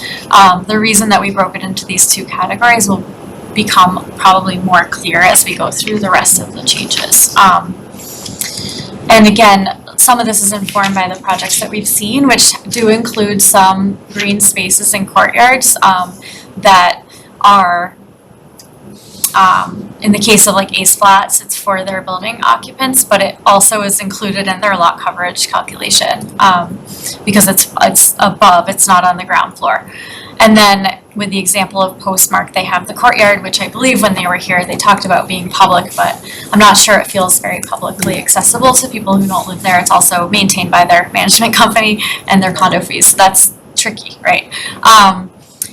But that again is another example of something that's included in the lot coverage calculation simply because of where it's located in the building envelope.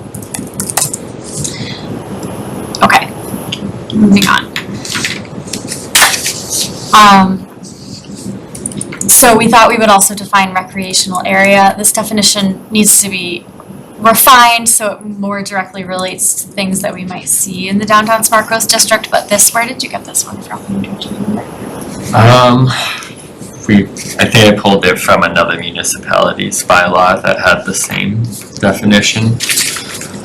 Yeah, so we probably want to look at the scale of the things we're talking about here and work on this, but we just put it in here as a placeholder for something to think about. And then the definition here, so the prior 40R language included a term called unduly restrictive, and they've changed that. DHCD has changed that to now it's unreasonably impaired. It's essentially the same definition, but it's the provision if we were to put something in zoning that DHCD felt added unreasonable costs or unreasonably diminished the economic feasibility of development projects in the smart growth district, they may either reject the bylaw or require the town to pay them. They would have to do this whole analysis of whether we are potentially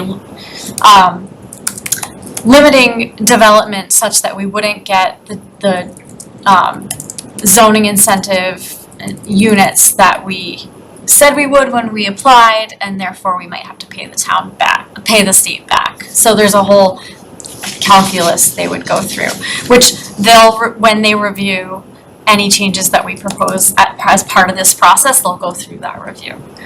So it's a pretty standard thing they do. Okay. Okay, so here's where under allowed and prohibited uses here, allowed uses, we added open space and recreational areas so that it's like clear right up front that it's something that the town prioritizes, is interested in, promotes. Just put it in the list. Okay. And then getting into dimensional requirements. So this is the table, and I have it, I show it here twice. Or well, oh, what happened to the second one? Never mind.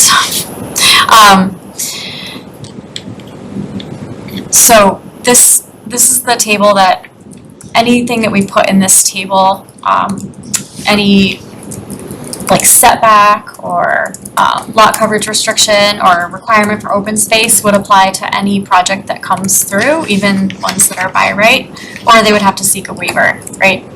So I put the 85% under maximum lot coverage as something that was proposed in the instructional motion, so I included that in here so that we can talk about that. The other element that was included in the instructional motion is this language here where my cursor is, so the minimum side rear setback abutting a residential zone, and then it was proposed that we add or residential property so that there's setbacks from residential properties, not just residential zones. And then some things that Andrew and I thought, so we looked at whether we would want to put in a minimum open space requirement like in the dimensional controls section here, and we were thinking about like what percent, if it would be a percent, what percent might make sense. we're not limited to percentages in this table, like we could look at a certain amount of square feet per, some metric, or look at it in some different way. But we just put that in, is when we were thinking about the average lot size in town is about 6,300. Average is Average is 10, 10, never mind, median is okay, so 6. the average lot size downtown is about 10,000 square feet, so we're like, okay, that would be 1,000 square feet of open space. And then the way we define open space is that there could be some that's a private amenity on an upper floor, or there could be like a living wall, or there could be some that's outdoor dining, or there could be some that's publicly accessible, right? So like it wouldn't necessarily just be like 1,000 square feet of the 10,000 square foot lot that's right there. It could be, but it wouldn't necessarily have to be. And then the median size lot in town is like 6,300 square feet. So in that case, it would be, 630 square feet of space we'd be talking about. And then we added here, we didn't have a minimum lot area existing. We added 4,000 square feet because when we were looking at the parcels downtown, we thought, and trying to figure out like development feasibility, would we want to have a minimum lot area for which we would see a redevelopment project? The property right across from Town Hall on Woburn Street, that's like the entrance to the CVS lot, is about 4,000 square feet. Another thing we noticed while we were doing that, though, is that a lot of the properties downtown that are really small actually don't have 50 feet of frontage currently. So like they're already, like we have a minimum lot frontage requirement to be able to do a development under 40R. And so they already are limited in that way. So this may not really gain us much, but we want to include it for conversation purposes.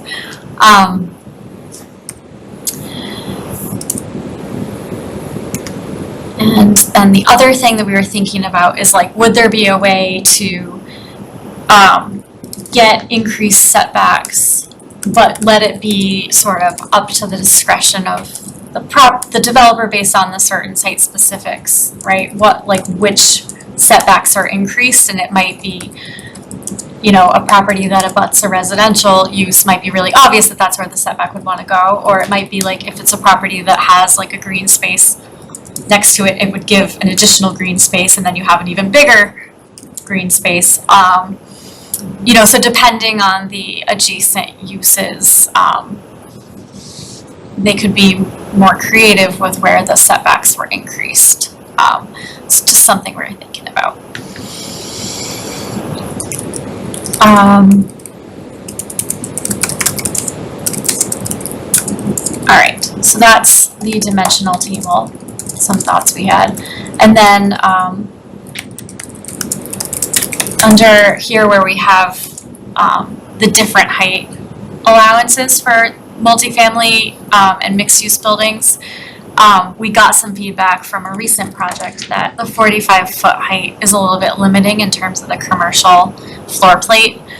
So I want to just give you that feedback in case that's something you wanted to consider modifying as part of this. We did hear some feedback from the survey that, I don't remember the percent, but some not insignificant percent of survey respondents would trade, would be in favor of taller buildings if it meant less lot coverage. So that's just something for discussion.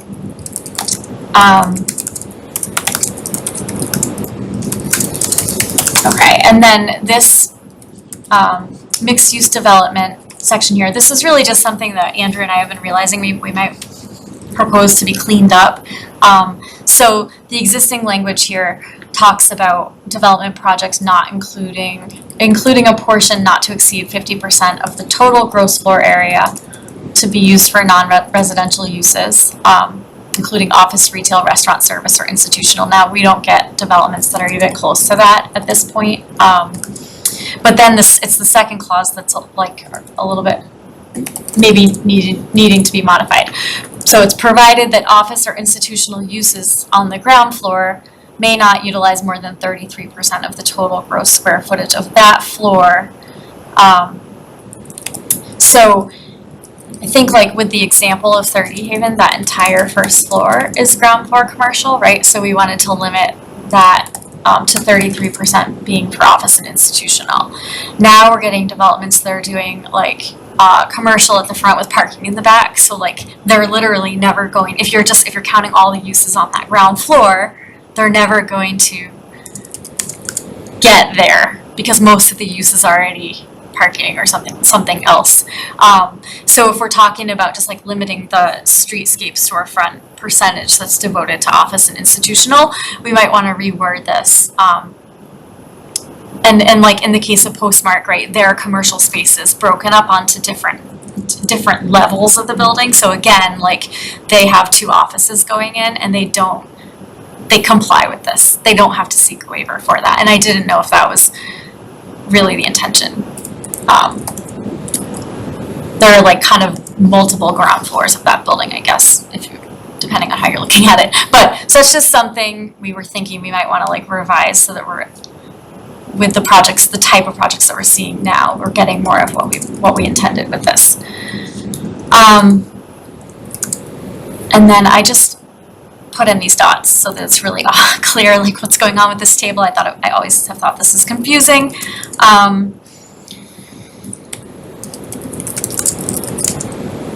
Okay.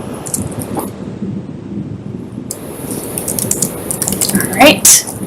And then I think we're getting, yeah, so in the parking design section, I wasn't sure if it would make sense to pull in the design size criteria that we have in section 9 of the bylaw, which is the parking section, to put it explicitly here, and then add some clarity about what's allowed in terms of compact spaces and sizes. Just so it's really clear up front, because we're getting kind of like varied, not super varied, but we're getting some different proposals, and we've had some lessons learned, I guess, let's just say. So something to add here. In the open space and recreational areas, in terms of like what we're looking for, how it's regulated, how it's maintained. We added some clarity here,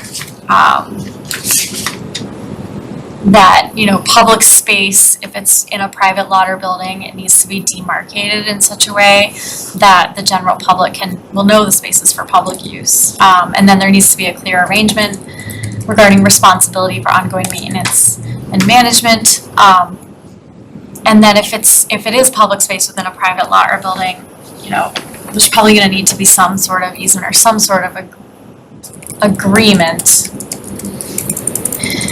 We have to figure out those details, right? Like who's maintaining that if it's on a private lot.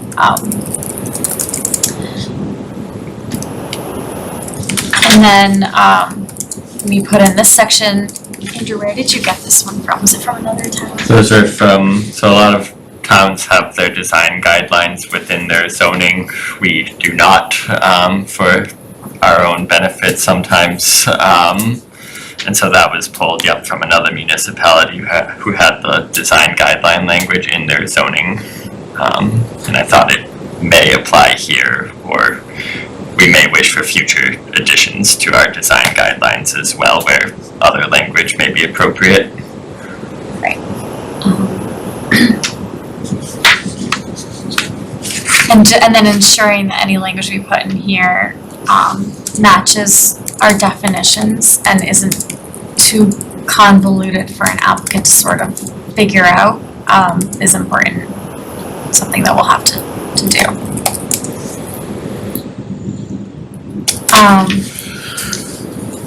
Okay. So let me just scroll down to the waivers. I think that's coming soon. So the affordable housing section is not, 1 second.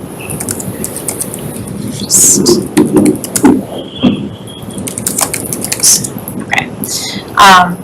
Just keep scrolling. We're not making any changes to this. And, okay, waivers. Lots of comments here. Let me see if I can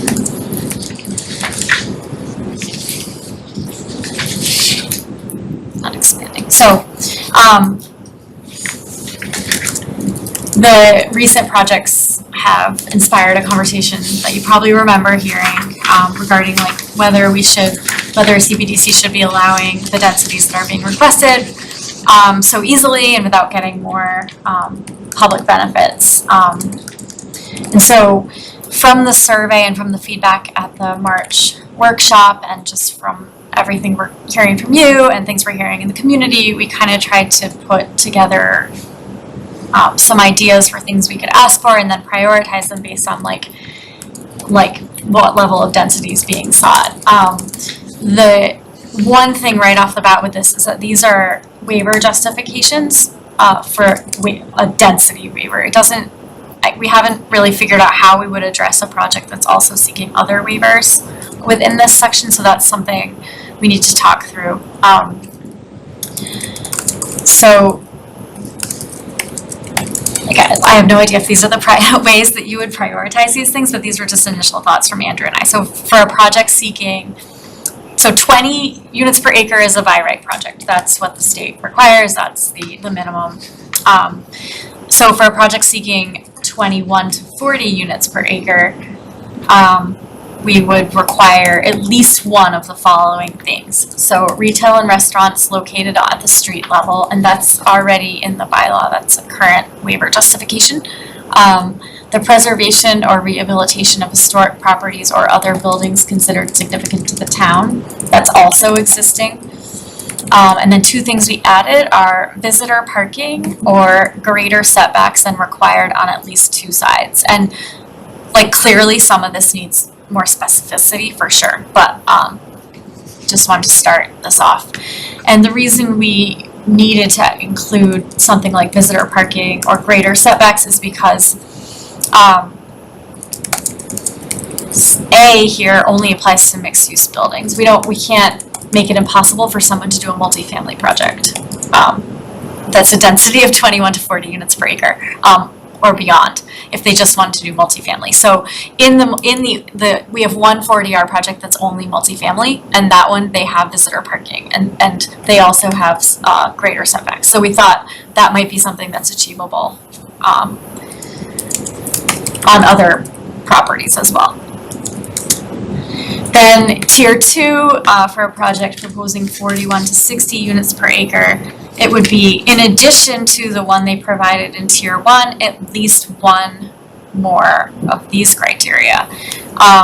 So here we have high performance energy efficient buildings and construction methods, and that's existing language that we would be looking to strengthen since we've been hearing feedback recently that the current building code is not super hard to achieve, and we think we could be getting more and better and keeping up with some different standards that are out there in terms of energy efficient buildings. And then we put here open space at a rate of no less than 10 square feet for each unit per acre in excess of 20 units per acre. A portion of which is provided at grade and is publicly accessible. And so that, again, could be more clear what we mean by a portion. And if is 10 square feet per each unit in excess of 20 units per acre, the right amount, is that the right metric to look at? We'll have to talk. Tier 3, so for a project proposing 61 to 80 units per acre, they would need to either meet one requirement of tier 1 plus both requirements of tier 2, or at a minimum, one requirement of each tier. So one requirement of tier 1, one requirement of tier 2, and one requirement of tier 3. And you know what, I'm just gonna show the simple markup so it's easier to read this one. So here's what we're proposing. A demonstrated shared parking initiative that makes efficient use of land and existing parking supply, and that's all, it's existing language that you have. Or space for existing commercial tenants so as to maintain current viable businesses on the premises post redevelopment. That's language that came out of the mixed use provisions in Business A. And then deeper or broader affordability, so units that are affordable to households earning at or below 50% of area median income, or additional units available to households earning at or below 80% of area median income, or rooftop solar. So that's the tiered approach, and the tiered approach would apply to projects that are seeking a density waiver or other waivers. So it's not applicable to by right projects.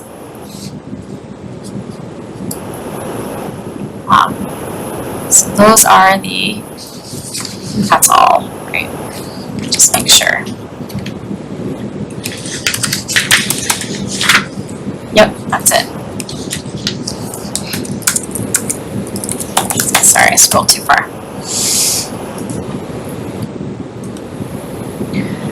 So, Comments from the board?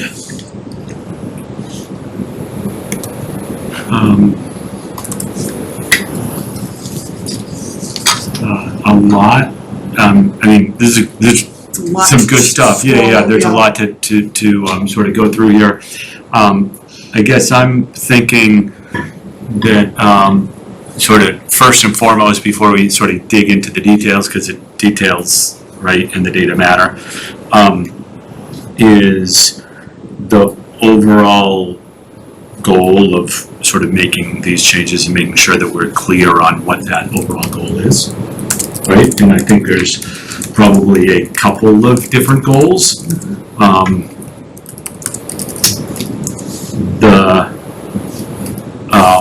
The couple of goals that I heard and sort of understand, and maybe we'll want to sort of chime in and add on or correct me, is that one is looking for some changes that will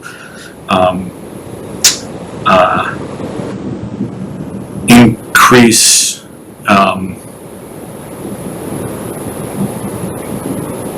as we define it here, some green space in the downtown area.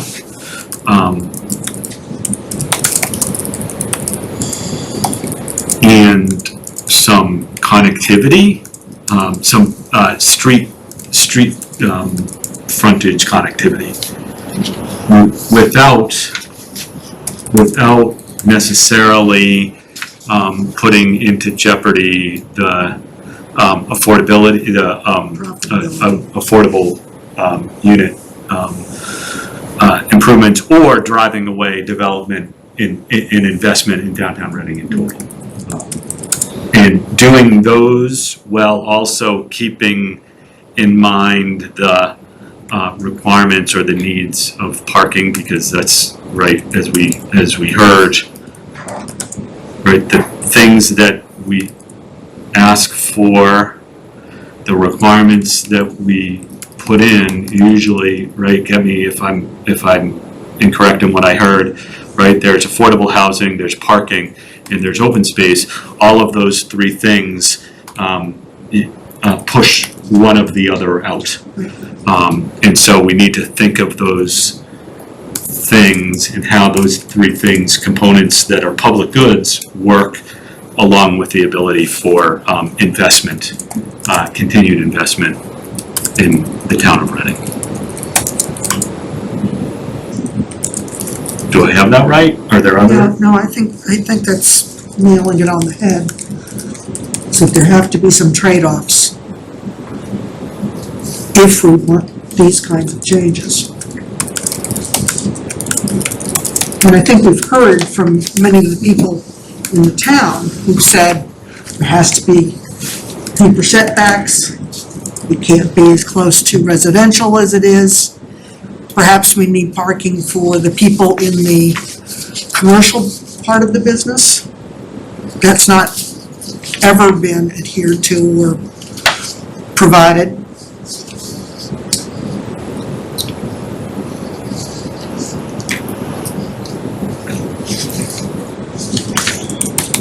But those are, I'm I sorry. guess I would take exception with the adhere to, they comply, They comply because they don't provide them right now. because they're not required to provide them. Right, they're not required to provide. Right, those are two additional changes though, right, is what you had just said was adding, decreasing any impact, right, I think what you're getting is decreasing any impact on abutting residential uses. Right. Yeah, that's been a big one.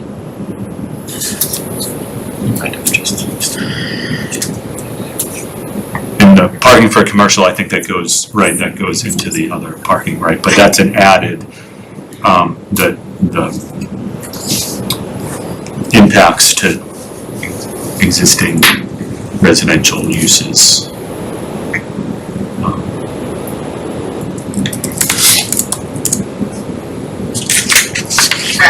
I think a critical piece of this that I'm interested to hear more about is the distinction between the publicly accessible and open space or green space and open space type amenities that are designed for a residence of these developments.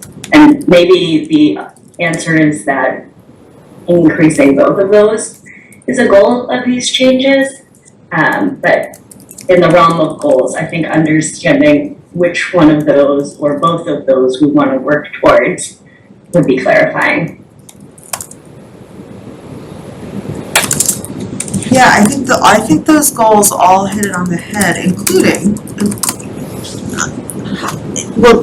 on the goal of publicly accessible open space. What I've heard is and this is what I've heard, what I've read, what I'm distilling, and I hope I'm perceiving all of this correctly, is a desirability for kind of small connectivity. People talk about, the patios, the walkways between parking and sidewalks, and that kind of connection to the publicly usable space. I'm not exactly perceiving it as all public space must be, all open space must be accessible. I think there is this other goal that hasn't been polled on, and Katrina, this may have been part of what you were just saying, but it is something that's on my mind based on some feedback that I think has been had, is ensuring that residents of these places have that outdoor amenity space. And to me, it doesn't necessarily have to be an either or. I think there's some examples of how that can be provided. And I'll throw out a goal that hasn't come to us through an instructional motion, but it's kind of one of my goals, also based on some things that we've heard at some of the hearings, is making sure that especially as we're increasing the density, that we have really good definitions for, and I have some thoughts on this from something I picked up somewhere else, for energy efficiency, for minimizing that energy footprint given the time that we live in, and all the more that's known. So unless anybody disagrees, I'd love to throw that into this as well. That sounds good.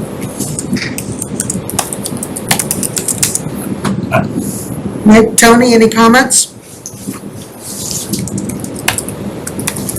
Well, I figured I'd let others go first. The big concern I will say I'm having is the attempt to balance the three desires, which is commercial space, open space, and parking. And whatever we do, trying to get that balance in is going to be difficult. The only reason I apologize. The only reason that I think we're even getting commercial space in any of these developments is the waivers for the height and the number of units available per acre. Without that, we would see nothing but pure residential entities. And the bigger concern I have there is that the downtown is pretty much the only area in town for business.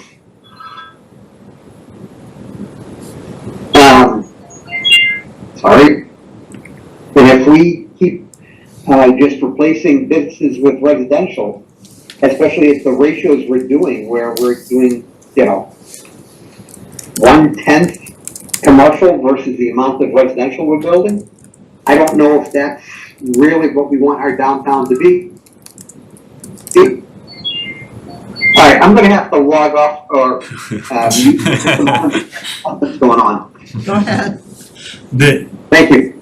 Tony, that's a good point, one we probably should have led with as, I guess as a premise, right, that we're not losing sort of commercial space. Because of all the things, I mean, we have acres and acres of open space in town, right? The town forest and we have ton of open space. We have that, tiny little space of that we can build commercial downtown. And so to the degree that we need to, at a minimum, preserve that commercial space, that's a good thing that we, right? It's kind of a premise of That's a having premise, 40R, right, that yes. affordable housing, or a premise of having Right. affordable But- 40R in the first place, right? Yes and no, Okay. right? Because the way that we have designed our 40R is on mixed use, is Yes. on that commercial, because that's what has been important to the town. Lots of 40R developments are not mixed use at all. They are residential. And left to their own devices, it's a whole lot easier to build residential, and that's what every one of these developments would be, right? I mean, I don't think I'm making that up, right? And we have a 40R district in town that is purely residential, the Gateway Smart Growth District where Reading Woods is. True. Yes. Reading Wood down by What's South Street. the ratio of open space over there? Which street? Down by South Street, at the southern end of town. Oh, yeah, okay, Yeah, down there. I'm just Oh, right, pointing down there, down okay. Main Street. Yeah. Yeah, it's a good point. They say that one of the detrimental evolutions of the development type, though, is that we're not losing retail space. We're not losing retail space to institutional space, office space. We're losing it to parking now, Yeah. right? So that first floor is becoming a garage, Yeah. and they give you a little sliver of retail, whatever. Whereas at least before, it was all commercial, and we were just kind of losing some of the retail at times because of the tenant mix. And so that's why I'm becoming less and less open to waivers when we're not getting that commercial that we wanted. Right. Yeah. The developer comes in and cries that they can't make it work, well, I don't know if that's true. And what we're seeing sometimes is that parking, having a good chunk of the first floor dedicated to parking, is a matter of density, the density waiver, and how many people will be fitting in there. It's also a matter of them not doing the work, right, to find those shared parking Yeah. opportunities and alternate parking arrangements somehow, right? They claim, they just say, well, we can't build underground parking, it's too expensive. And then they're just too lazy to go and sort of explore some alternative way to do it, which potentially could be more beneficial.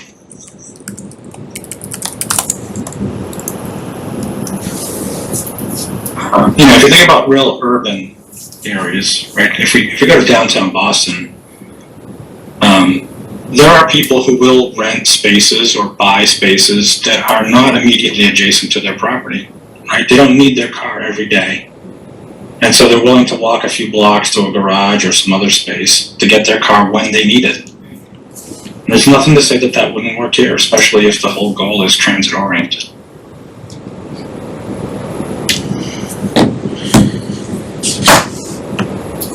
So one thing I'm going to say, I'll push back on a little bit, but just because I want to understand better, is your comment, Heather, about energy efficiency.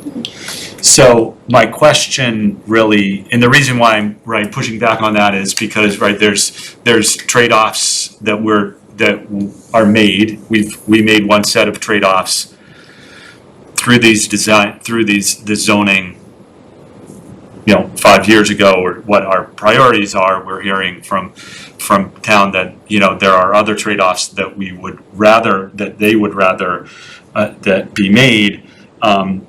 And so energy efficiency is likely one of those trade-offs, although it probably shouldn't be because it's a win for everyone. But my real question is, do we think that that's something, where is that going? Is the Mass Energy Code getting stricter anyhow?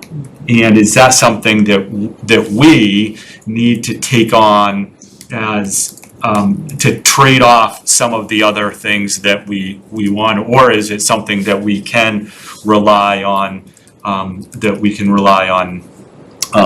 The state to push developers the direction we want them to go. I think that's a fair point. I mean, what we're hearing is that, the state building code is already so strong, it's getting to be energy efficient.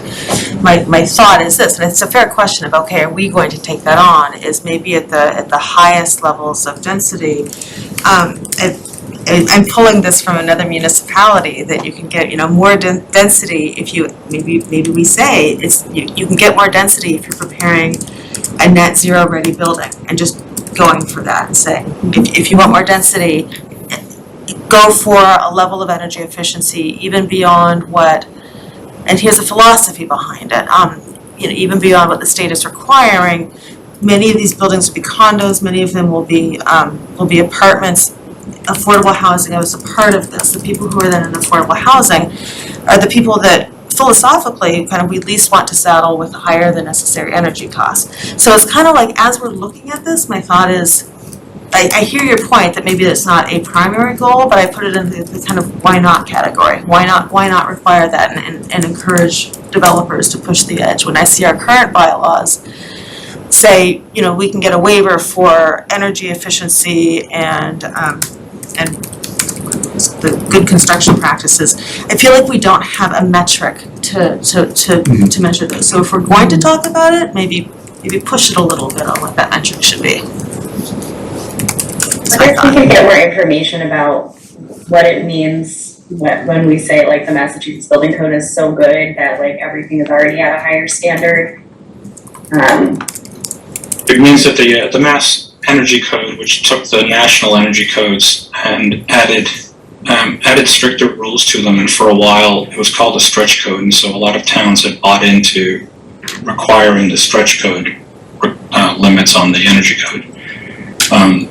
But as I forget if it was the applicant who said that the energy code in Massachusetts is pretty strict. It is pretty progressive, and most developers will seek other opportunities. They'll seek rebates for things like Energy Star ratings, or if somebody was going to do a solely residential property, maybe this is to Heather's point, maybe we could require passive house standards or something, or net zero, right? Real impact stuff, not just the LEED crap that people throw out all the time. Right, yeah. Right, because anybody can get LEED and it doesn't mean anything. But passive house or net zero, that's real impact stuff. Somebody willing to put that kind of money into a facility should merit some consideration, probably. Yeah, that's what I'm saying. And does that work for, Nick, did I hear you correctly when you said that would be something applicable to multifamily only projects, or could that be something that's workable in a mixed use project as well? I'm just thinking that I frankly don't want just residential projects, right? That's my opinion. That's why I keep pushing for the waivers from that retail piece. But if there were maybe a small lot, if somebody came back with a really creative design, right, that created some great open space or some great architecture, that was just residential and provided the affordability, stuff that we really want, then maybe the incentive there to just allow that kind of residential only is this better energy performance. Maybe it's 100% solar, right? Solar photovoltaic, plus maybe it's passive solar, which we used to do 1 million years ago, and people seem to have forgotten about. But in a commercial building, right, like a commercial kitchen, they're just tougher most of the units are much more efficient than they were years and years ago. Some of the new technologies that we're using on our energy hog buildings are pretty amazing in and of themselves. But I think that when you get into that bigger commercial piece, there's probably something a little more important to the town than the energy part of it, which they're probably going to do anyways. Yep. Right? We're going to get energy efficient appliances, we're going to get energy efficient air handling units, but a better parking solution or more open space might be an impact that the town feels more than the fact that the unit owner gets a lower electric bill at the end of the month. Yeah, I hear that, and I hear that this is something that, is way more challenging to do when there's commercial space involved in mixed-use space, so maybe we do reserve it for those smaller lots that might be entirely residential. Fair enough. It's helpful. So, I guess before we dove into any of the details, I thought that it would be good, right, just to have that discussion on like what are the components that we're trying to sort of push and pull, right?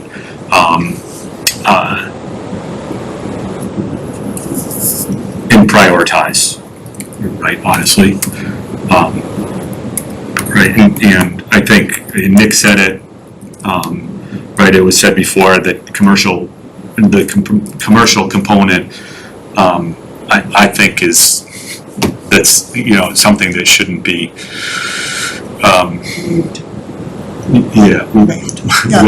wavered, right? That's a component, and I'll say that the other piece that I think that we should be very wary of doing anything that impacts it is the affordable component. We can't You change can't, that. that's not negotiable. No, right, but right, there's things where we could affect push so hard on everything, right, that they're Yes. It gets to that unreasonable yes, yeah, metric. yes. Right. Like if we push, there's also the affordable components only required for projects of more than 12 units too. So that's another consideration is you could just end up with a bunch of projects that are at 12 units or less. If there's like other things that they have to accommodate instead of the affordability piece.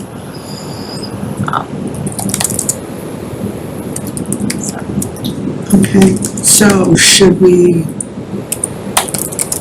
open this up for public discussion at this point? Or should we go through each item?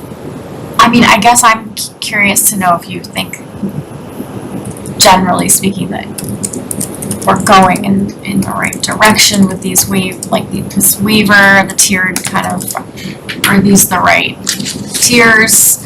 Are they, just I'll say, starting with what you have on the screen behind you, or that you're showing that, I kind of like the tiered approach. And what I pulled up while I was looking at is I pulled up, I've lost it now, but there was a sheet of, basically all of the data on our current density so that I could kind of keep some of these things in mind. And it seems like that's a decent breakdown. I mean, I feel like I want to hear from some folks. I think I may want to think about the different metrics, but I personally like that tiered approach. We might want to think a little bit more about parking, and somewhere up there also about, I need to go back and reread the bit about the commercial space and to me it's really important to make sure that we aren't inadvertently reducing the requirements for commercial space, and I just want to go back and check that. Okay. Yeah, and actually, so we didn't consider a tier beyond 80 units per acre, but we probably would want to have something in here for projects if that were to be proposed downtown, like what we would want or how we would handle that. I think 80 is the most we've seen so far. There is Right, there is a limit There is a though. limit, I mean, yeah. there is a physical limit, given everything else that we have. We would look at that and say, that's too much. But no, even before we, even after we get there, right, there's just a limit, like, unit sizes they generally have to be, certain Right. dimension, a certain square footage and the height and the, the property. I think there is a limit. I like the idea, the tiered idea, and, we could figure out which one fits in which, but I guess my question or my gut is that, so if someone comes in, right, at 39 units an acre, and they provide, right, the details on that, right, they provide 3 visitor parking spaces and, like 16-foot setbacks when we say it's 15, right, and whatever else is up there. And provide a god-awfully ugly building that other pieces of it don't work and that we're not really all that comfortable with, but they meet that and so they don't need any waivers. Oh, Where do we go? We're done. Well, they still, What is it? They have to. well, there's still, this still this isn't, this is for the waiver that they're seeking, right? yeah, There's they things still would have to do require a waiver. For that. But Are we'll you give them a saying that if waiver they if meet they meet that- these? Can we do, can you really, can you do that? So for projects that are not by right, we have a lot of leeway, according to the state. Would we need to say something like minimally must do this, or is that too vague? But I hear what you're saying, where we don't wanna be so specific that they say, well, here. Yeah, what you then we told us don't have the ability to And I sort think of. you still have leverage because it's not a by right project, right? Because they are seeking a waiver, right? By right, you mean because it's over the 20 minimum. Right, that's right. But I hear what Yeah. you're saying, yeah. Yeah, Yeah, and you would probably want more specificity about what you mean by visitor parking, what you mean by right, greater yeah, exactly, setbacks, yeah, like, yeah, you know, yeah, this is right. just like, No, and I didn't want to Yeah. right, the details on that matter, but Right. the whole concept, I just wanted to see, like, does that work, Can we give some guidelines on what we're expecting Yep. if you're at this units, but not be held to that? well, and if someone came in and say they had 21, say they had, 30 units and they provided open space.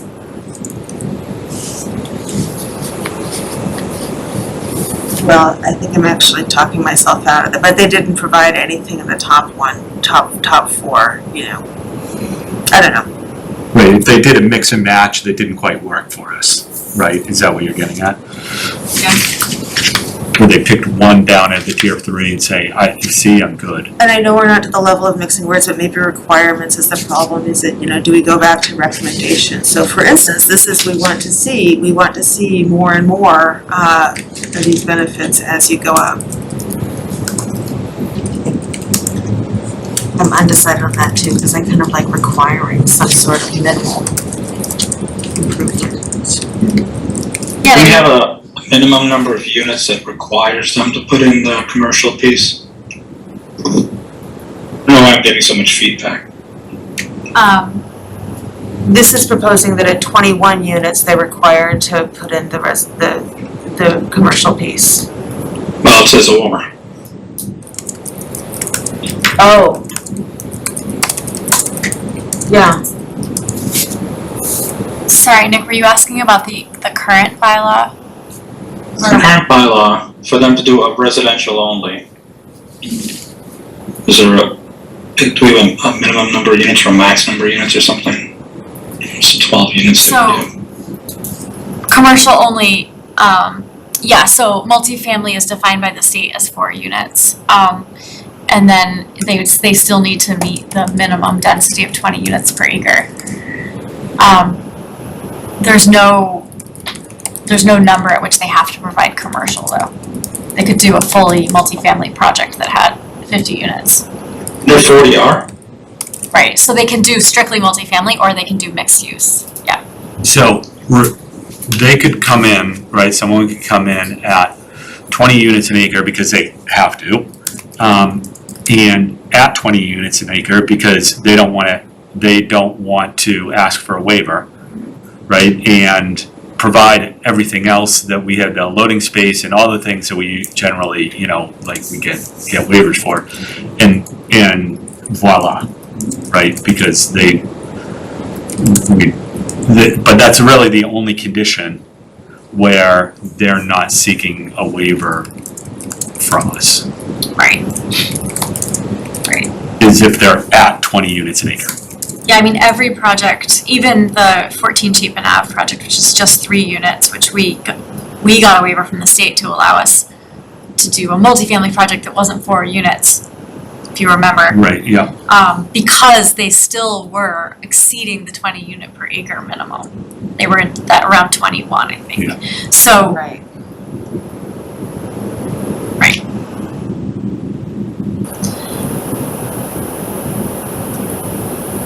I think, But someone can come in, like you said, someone could come in at 50 units an acre, fully residential.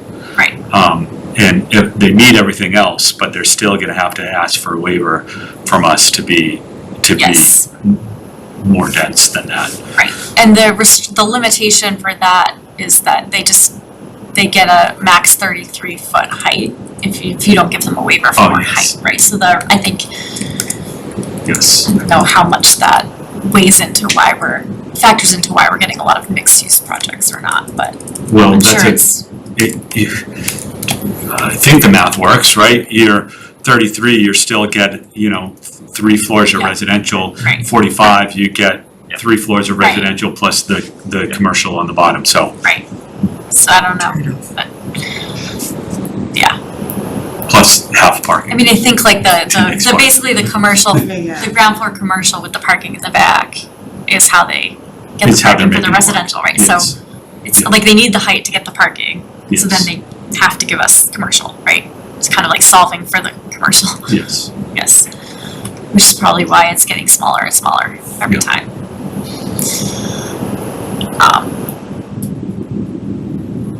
Yeah, so like Nick, are you asking if there's a certain density at which we can ask for commercial? And I'm thinking maybe there's a density at which we ask for more commercial, right? Like for a mixed use project already, Yeah. that we would ask for more. But it can't be more than 50% of the total. It's never gonna be. Never be. Well, and then, right, and then we talk about the other trade-offs too. Right, the open space, public open space, Right. parking.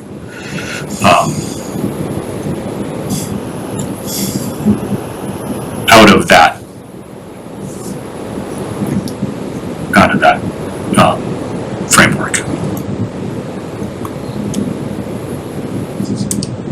Certainly in tier 2, retail should be required.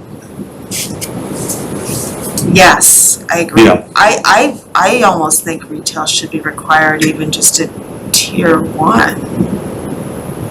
I agree. Can we, Can you just require that? So no, because we can't preclude multifamily projects Right, okay. at greater densities, which is why we added, because like multifamily projects are not gonna meet A, and a lot of them aren't gonna meet B because they're not historic, right? Redevelopment of historic. So we added some things, we added 2, so that if they couldn't make visitor parking work, maybe they could get greater setbacks. Because if we preclude multifamily, the state will reject the bylaw. So, Okay. I would think, maybe they would, but I would think they would.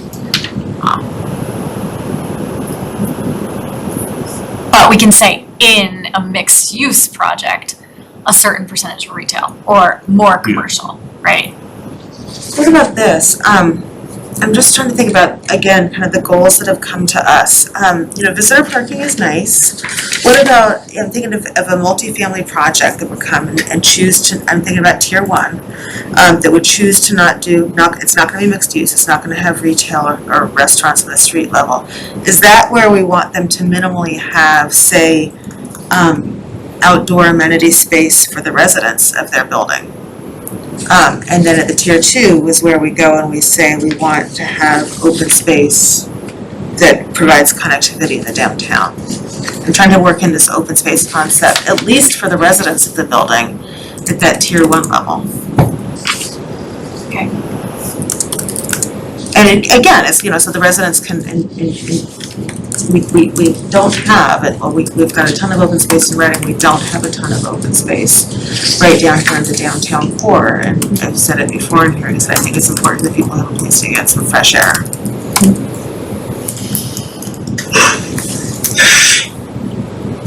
The projects that have been built, it seems the amenity space is naturally kind of provided in the larger projects. So, I mean, I don't know the answer to that, but I guess we want to make sure it makes sense for the lower density projects too. And I'm even thinking of things like balconies, Yeah. that's, Right, okay. They could put a plant on Okay. there. yeah. So the 14 Chapin has outdoor space for their tenants. They also have balconies and they have a big Guest deck parking. off the back and guest parking. Yeah, so that is like the lowest density one that we've seen. It's all multifamily. The lower density mixed use projects. Yeah, it's something to think about. I don't think they provided any open space. Like the Chronicle. Not all have. Not all have done that, right? They had little balconies on the Chronicle. They do have balconies. Only them on side. Yes, that's right. So if you mean balconies, then we probably want to make sure that's included in the definition up above of open space. Or we have a definition for like open space amenity, which is different from open space that's open, anyhow. Again, I've seen some definitions that I can probably pull up and maybe suggest. They're like this very easily.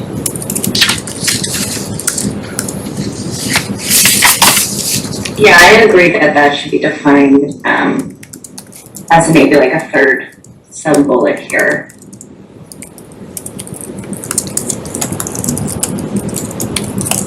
Okay. Heather has ideas. Okay.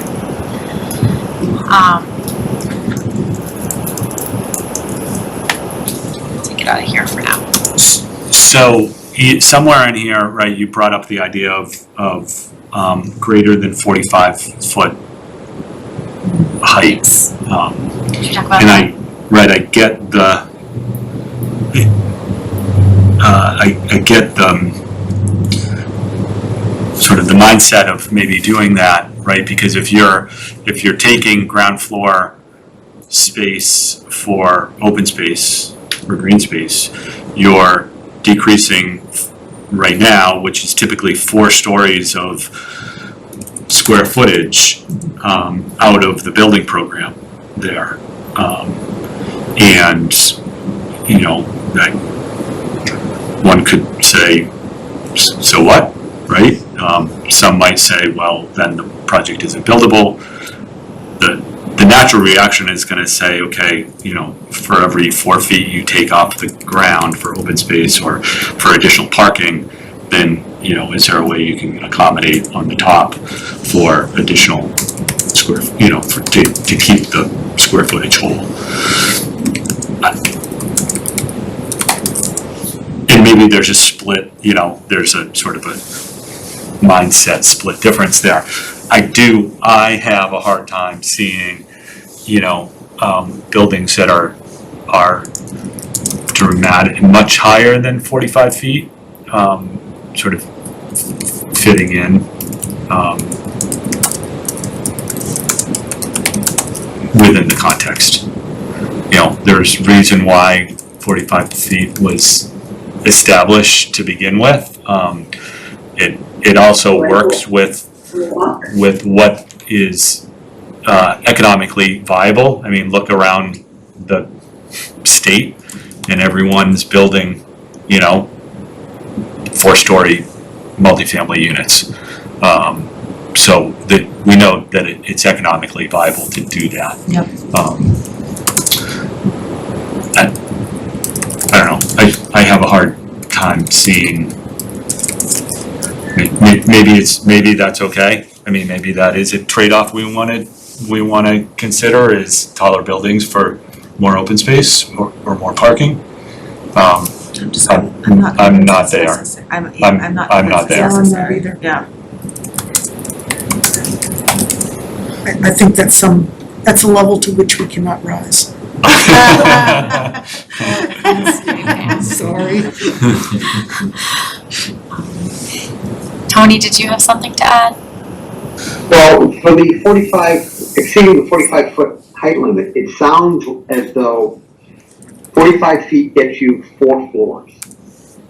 And the builder would like to increase the ground floor to, 12, 18 feet, whatever a commercial unit would have for standard floors. I'm not an architect. I don't know what height you need to get an 8-foot ceiling in a residential, whether you can get away with 8.5 feet when you're building, or if you need full 9 feet to get an 8-foot ceiling in a residential unit. But that's where the height comes from, and to me, I'm going, okay, well, instead of 4 floors, you build 3. Then you can put that bottom floor up to 20 feet or whatever that you need and still fit within the 45 feet. But I believe in limitations, so I allow others to be more generous.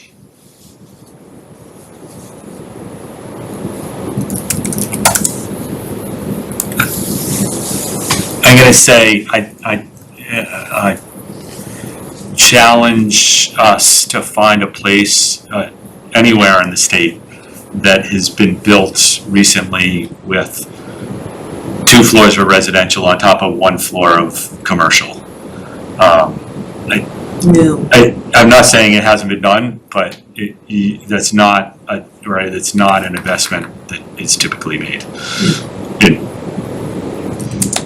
in the world we live in. Right, and there's a reason for that. I think, it's and Nick can probably speak to that better than I, but it's the economics of the energy code and fire, safety stuff. And if you look in the downtown smart growth area, many of these new constructions are smack dab in the middle of residential. And they'd be towering over, and they are currently, even at 45 feet.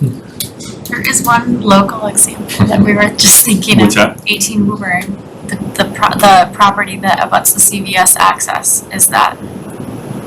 Because you've got a big drop off. It's one floor of commercial with 2 floors of residential. Oh, you're right, it is. But, Pretty unique. yes, Yeah. definitely, right, Yeah. definitely, But there is one, yeah.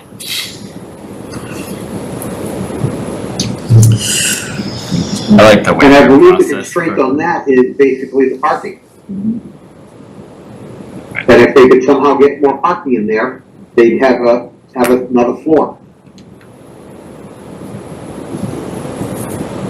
Yeah, maybe their height is a little tricky because of the grade, like Pam mentioned, so they might be bumping up against that. Right. We'd have to look and see, we have that data somewhere, like, they might be bumping up What against is their that. actual height? Yeah, Yeah. right, it's just totally different from Woburn Street. Yeah. It's an entire On the floor. other side, yeah, it's an entire floor, so.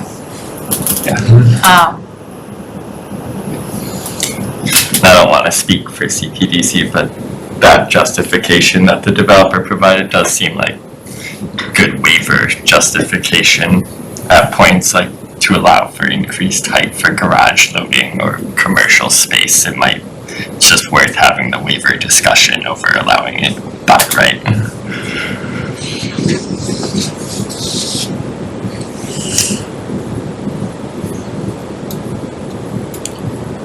Should we go down point by point, or should we, I think John's reading the John's reading? red text. At least that's what I'm.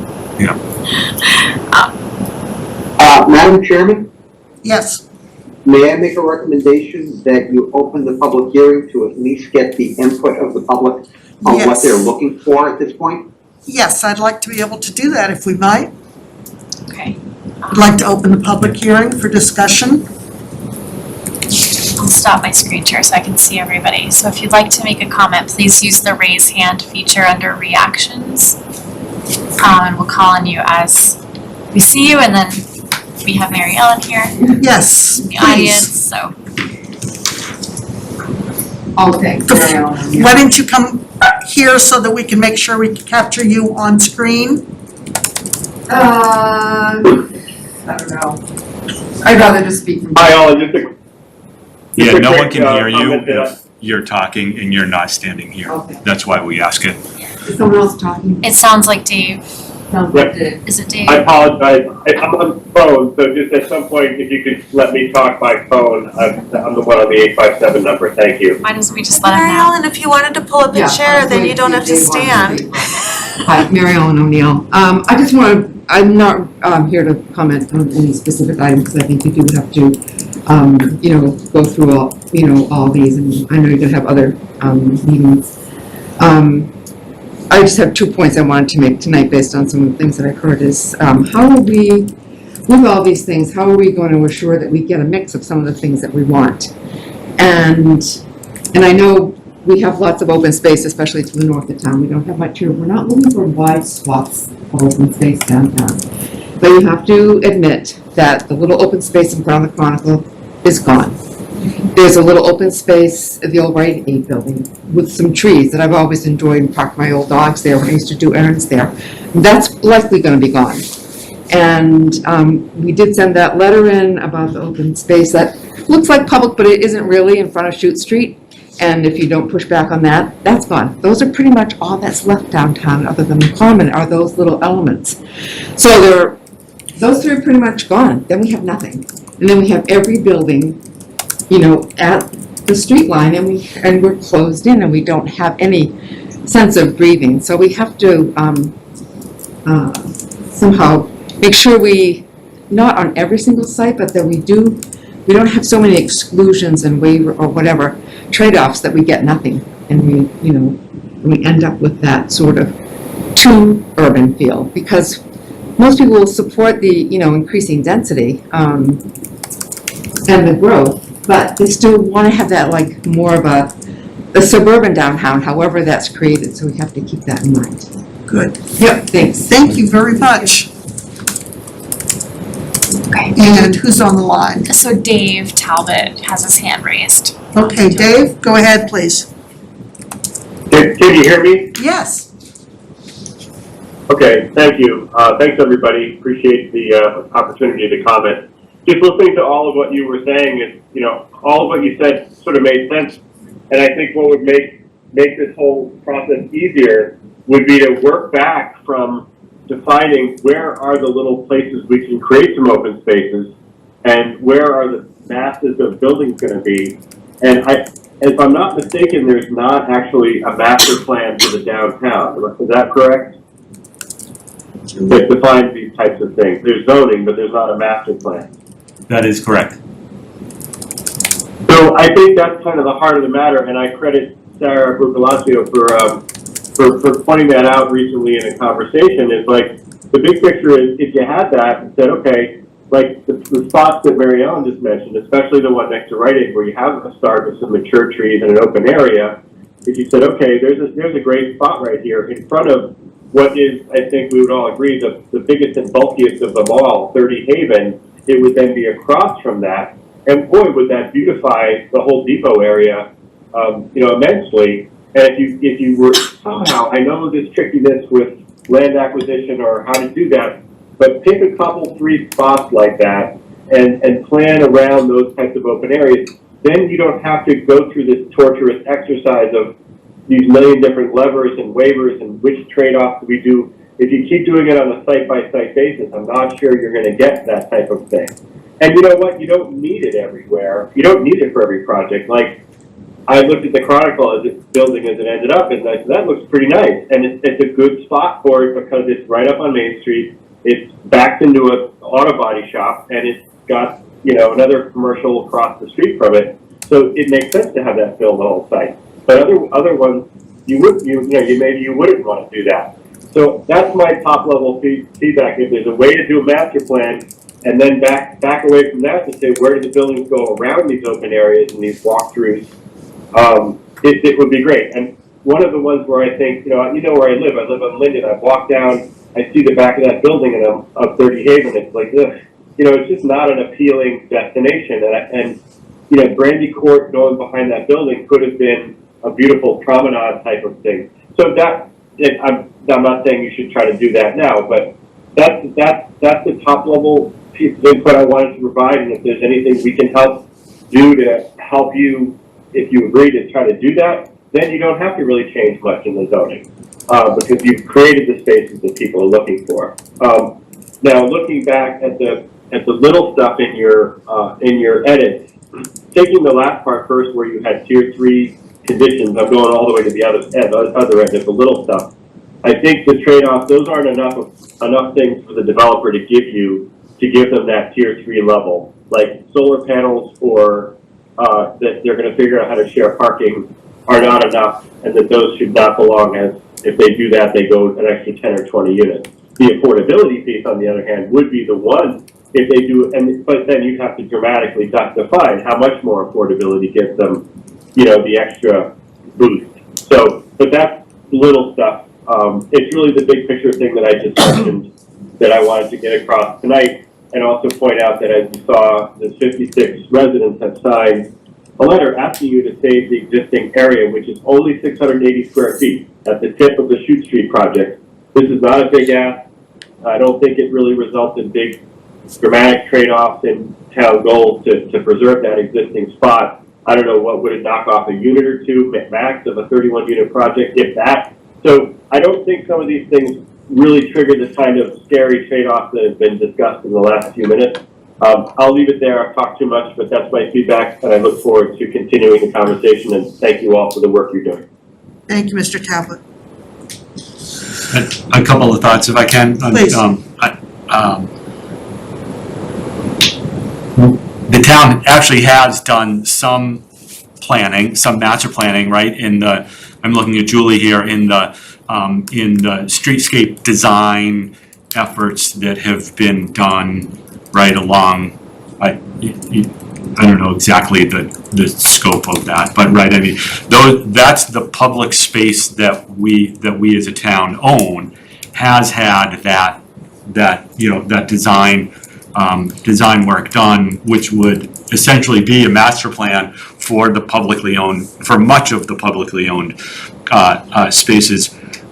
I guess, Dave, I would put my plug in for the Community Preservation Act, because planning on doing master plans on someone else's property is not a recipe for success. It takes a lot of time, and it takes one person, the property owner, to say, I'm not doing that, or I'm going to do something different, or something to change, and you've wasted all that time. But it isn't wasted if it's on publicly owned property, and that's part of the thing that we struggle with, is we don't own much property or any in downtown, aside from what we use for the parking lots. And so I would encourage us as a town to look at the Community Preservation Act, so we do have money, so that we can buy up some properties, so that there can be some parks. And I completely agree with you, Dave. We're not doing this piecemeal, trying to extract out some open space or parking or what have you from each development, because, as you duly noted, it's not a success. It doesn't lead to great success in doing it that way. So, And you can use it for historic preservation too. Even better.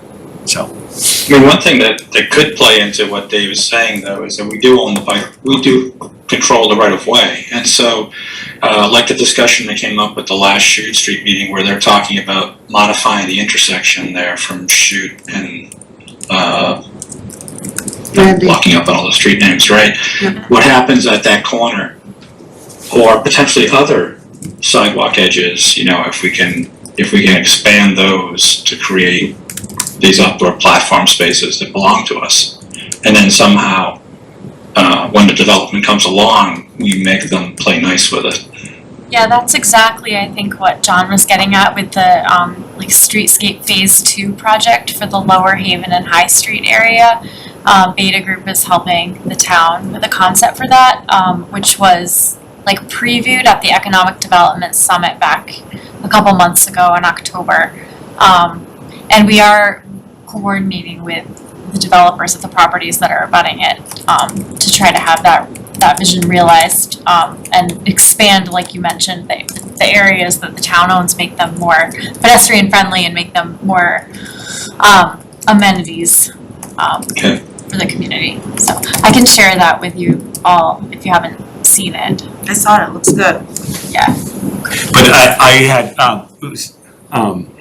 you were talking, Nick, about the streetscape we tried to work into the Chronicle building. Is that what you're talking about? No, did I say Chronicle? Down on Chute Street. That's the Oh, corner no. of Chute and Yes. Haven.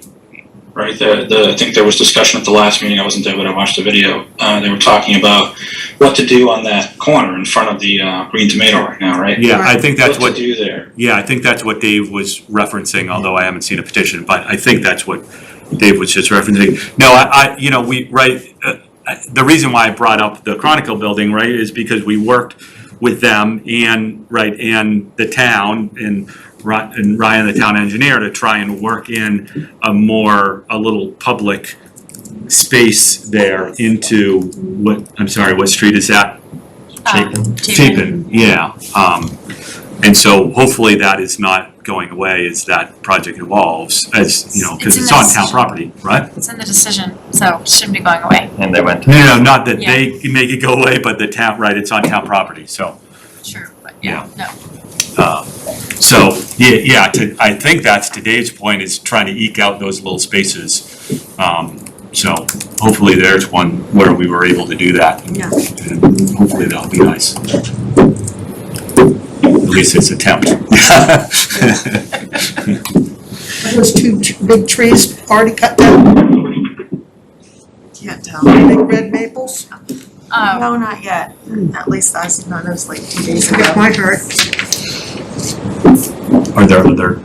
So if anyone else would like to comment, David, are you finished? Sorry. Oh, yeah, I'm off that. I don't want to monopolize. Thank you for that. Sure. And there are no other hands raised, but Well, we do have a hand raised. nope, that's not true anymore. Sorry, Sarah Brugalacchio has her hand raised. Yeah. Okay. Sarah, do you have some additional comments or questions? Hi, I was just preparing them, but nobody else had their hand raised, so I'll go a little bit unprepared. I had a few notes that I'd written down while people were talking, and I guess I really see it. I hear a shift that makes me really happy that's How's it going? Good, no problem. Come on, there's like. makes me happy that we're going to be addressing some of these things that we've been talking about for a couple of years now, especially being one of the people that has a residence that was in a non-residential zone. So I just want to say and before I forget, I just want to say to John, I am ready whenever you are to start with this Community Preservation Act. When was it, last town meeting or 4 town meetings ago when that was brought up? I think that Reading would really benefit from that. I mean, it keeps coming up over and over, so that's for another conversation, I guess. But Absolutely. I think that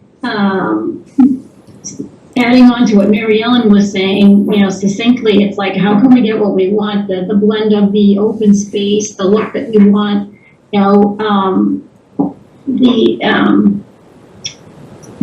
to actually build our community together, to sort of knit it together in a way that reflects Reading's uniqueness. I think that's what everybody's it's looking for. And it does have that balance of the parking, the open space, the housing, the affordability and all that. I had a couple of thoughts. The tier design thing, as we were going through it the second time, we went through it on the workshop or the webinar the other night, but to me, it seems almost like it should be a component of design guidelines rather than part of the bylaw. It just seems almost like it's too, I don't know, to me it had like a gaming element to it for the developer, like, well, I'll do this and I'll give you that. And it just seemed like, why couldn't those conditions be part of the design guidelines? That was just my thought on that. And the part about the minimum lot being, I think Julie said the average lot in town was 10,000 square feet. But we have a minimum of 4,000. It seems like that should be higher, 7,000 or 8,000, because it just, I think in the way it's gonna look, using these really small spaces, and then they say they have to have 100% lot coverage to make it financially viable. I just don't think that 40R is meant for that kind of miniaturization. I mean, I spent a lot of time the last couple of months looking at other towns' 40R documents online and even watching some of their meetings and things, and ours are just so dense in such smaller lots, or at least some of ours are. So let's see. And the other question I had, I'm not sure if this was addressed, but how, it seems like we have the 2 parking lots, and by the train station, it's just the Brandy Court one, and everybody seems to be able to not have to have parking for the commercial spots because there's that parking lot within 300 feet. And I think we have to reach a point where we've said too many people have claimed that parking. I don't know how you do that. I don't know how that works.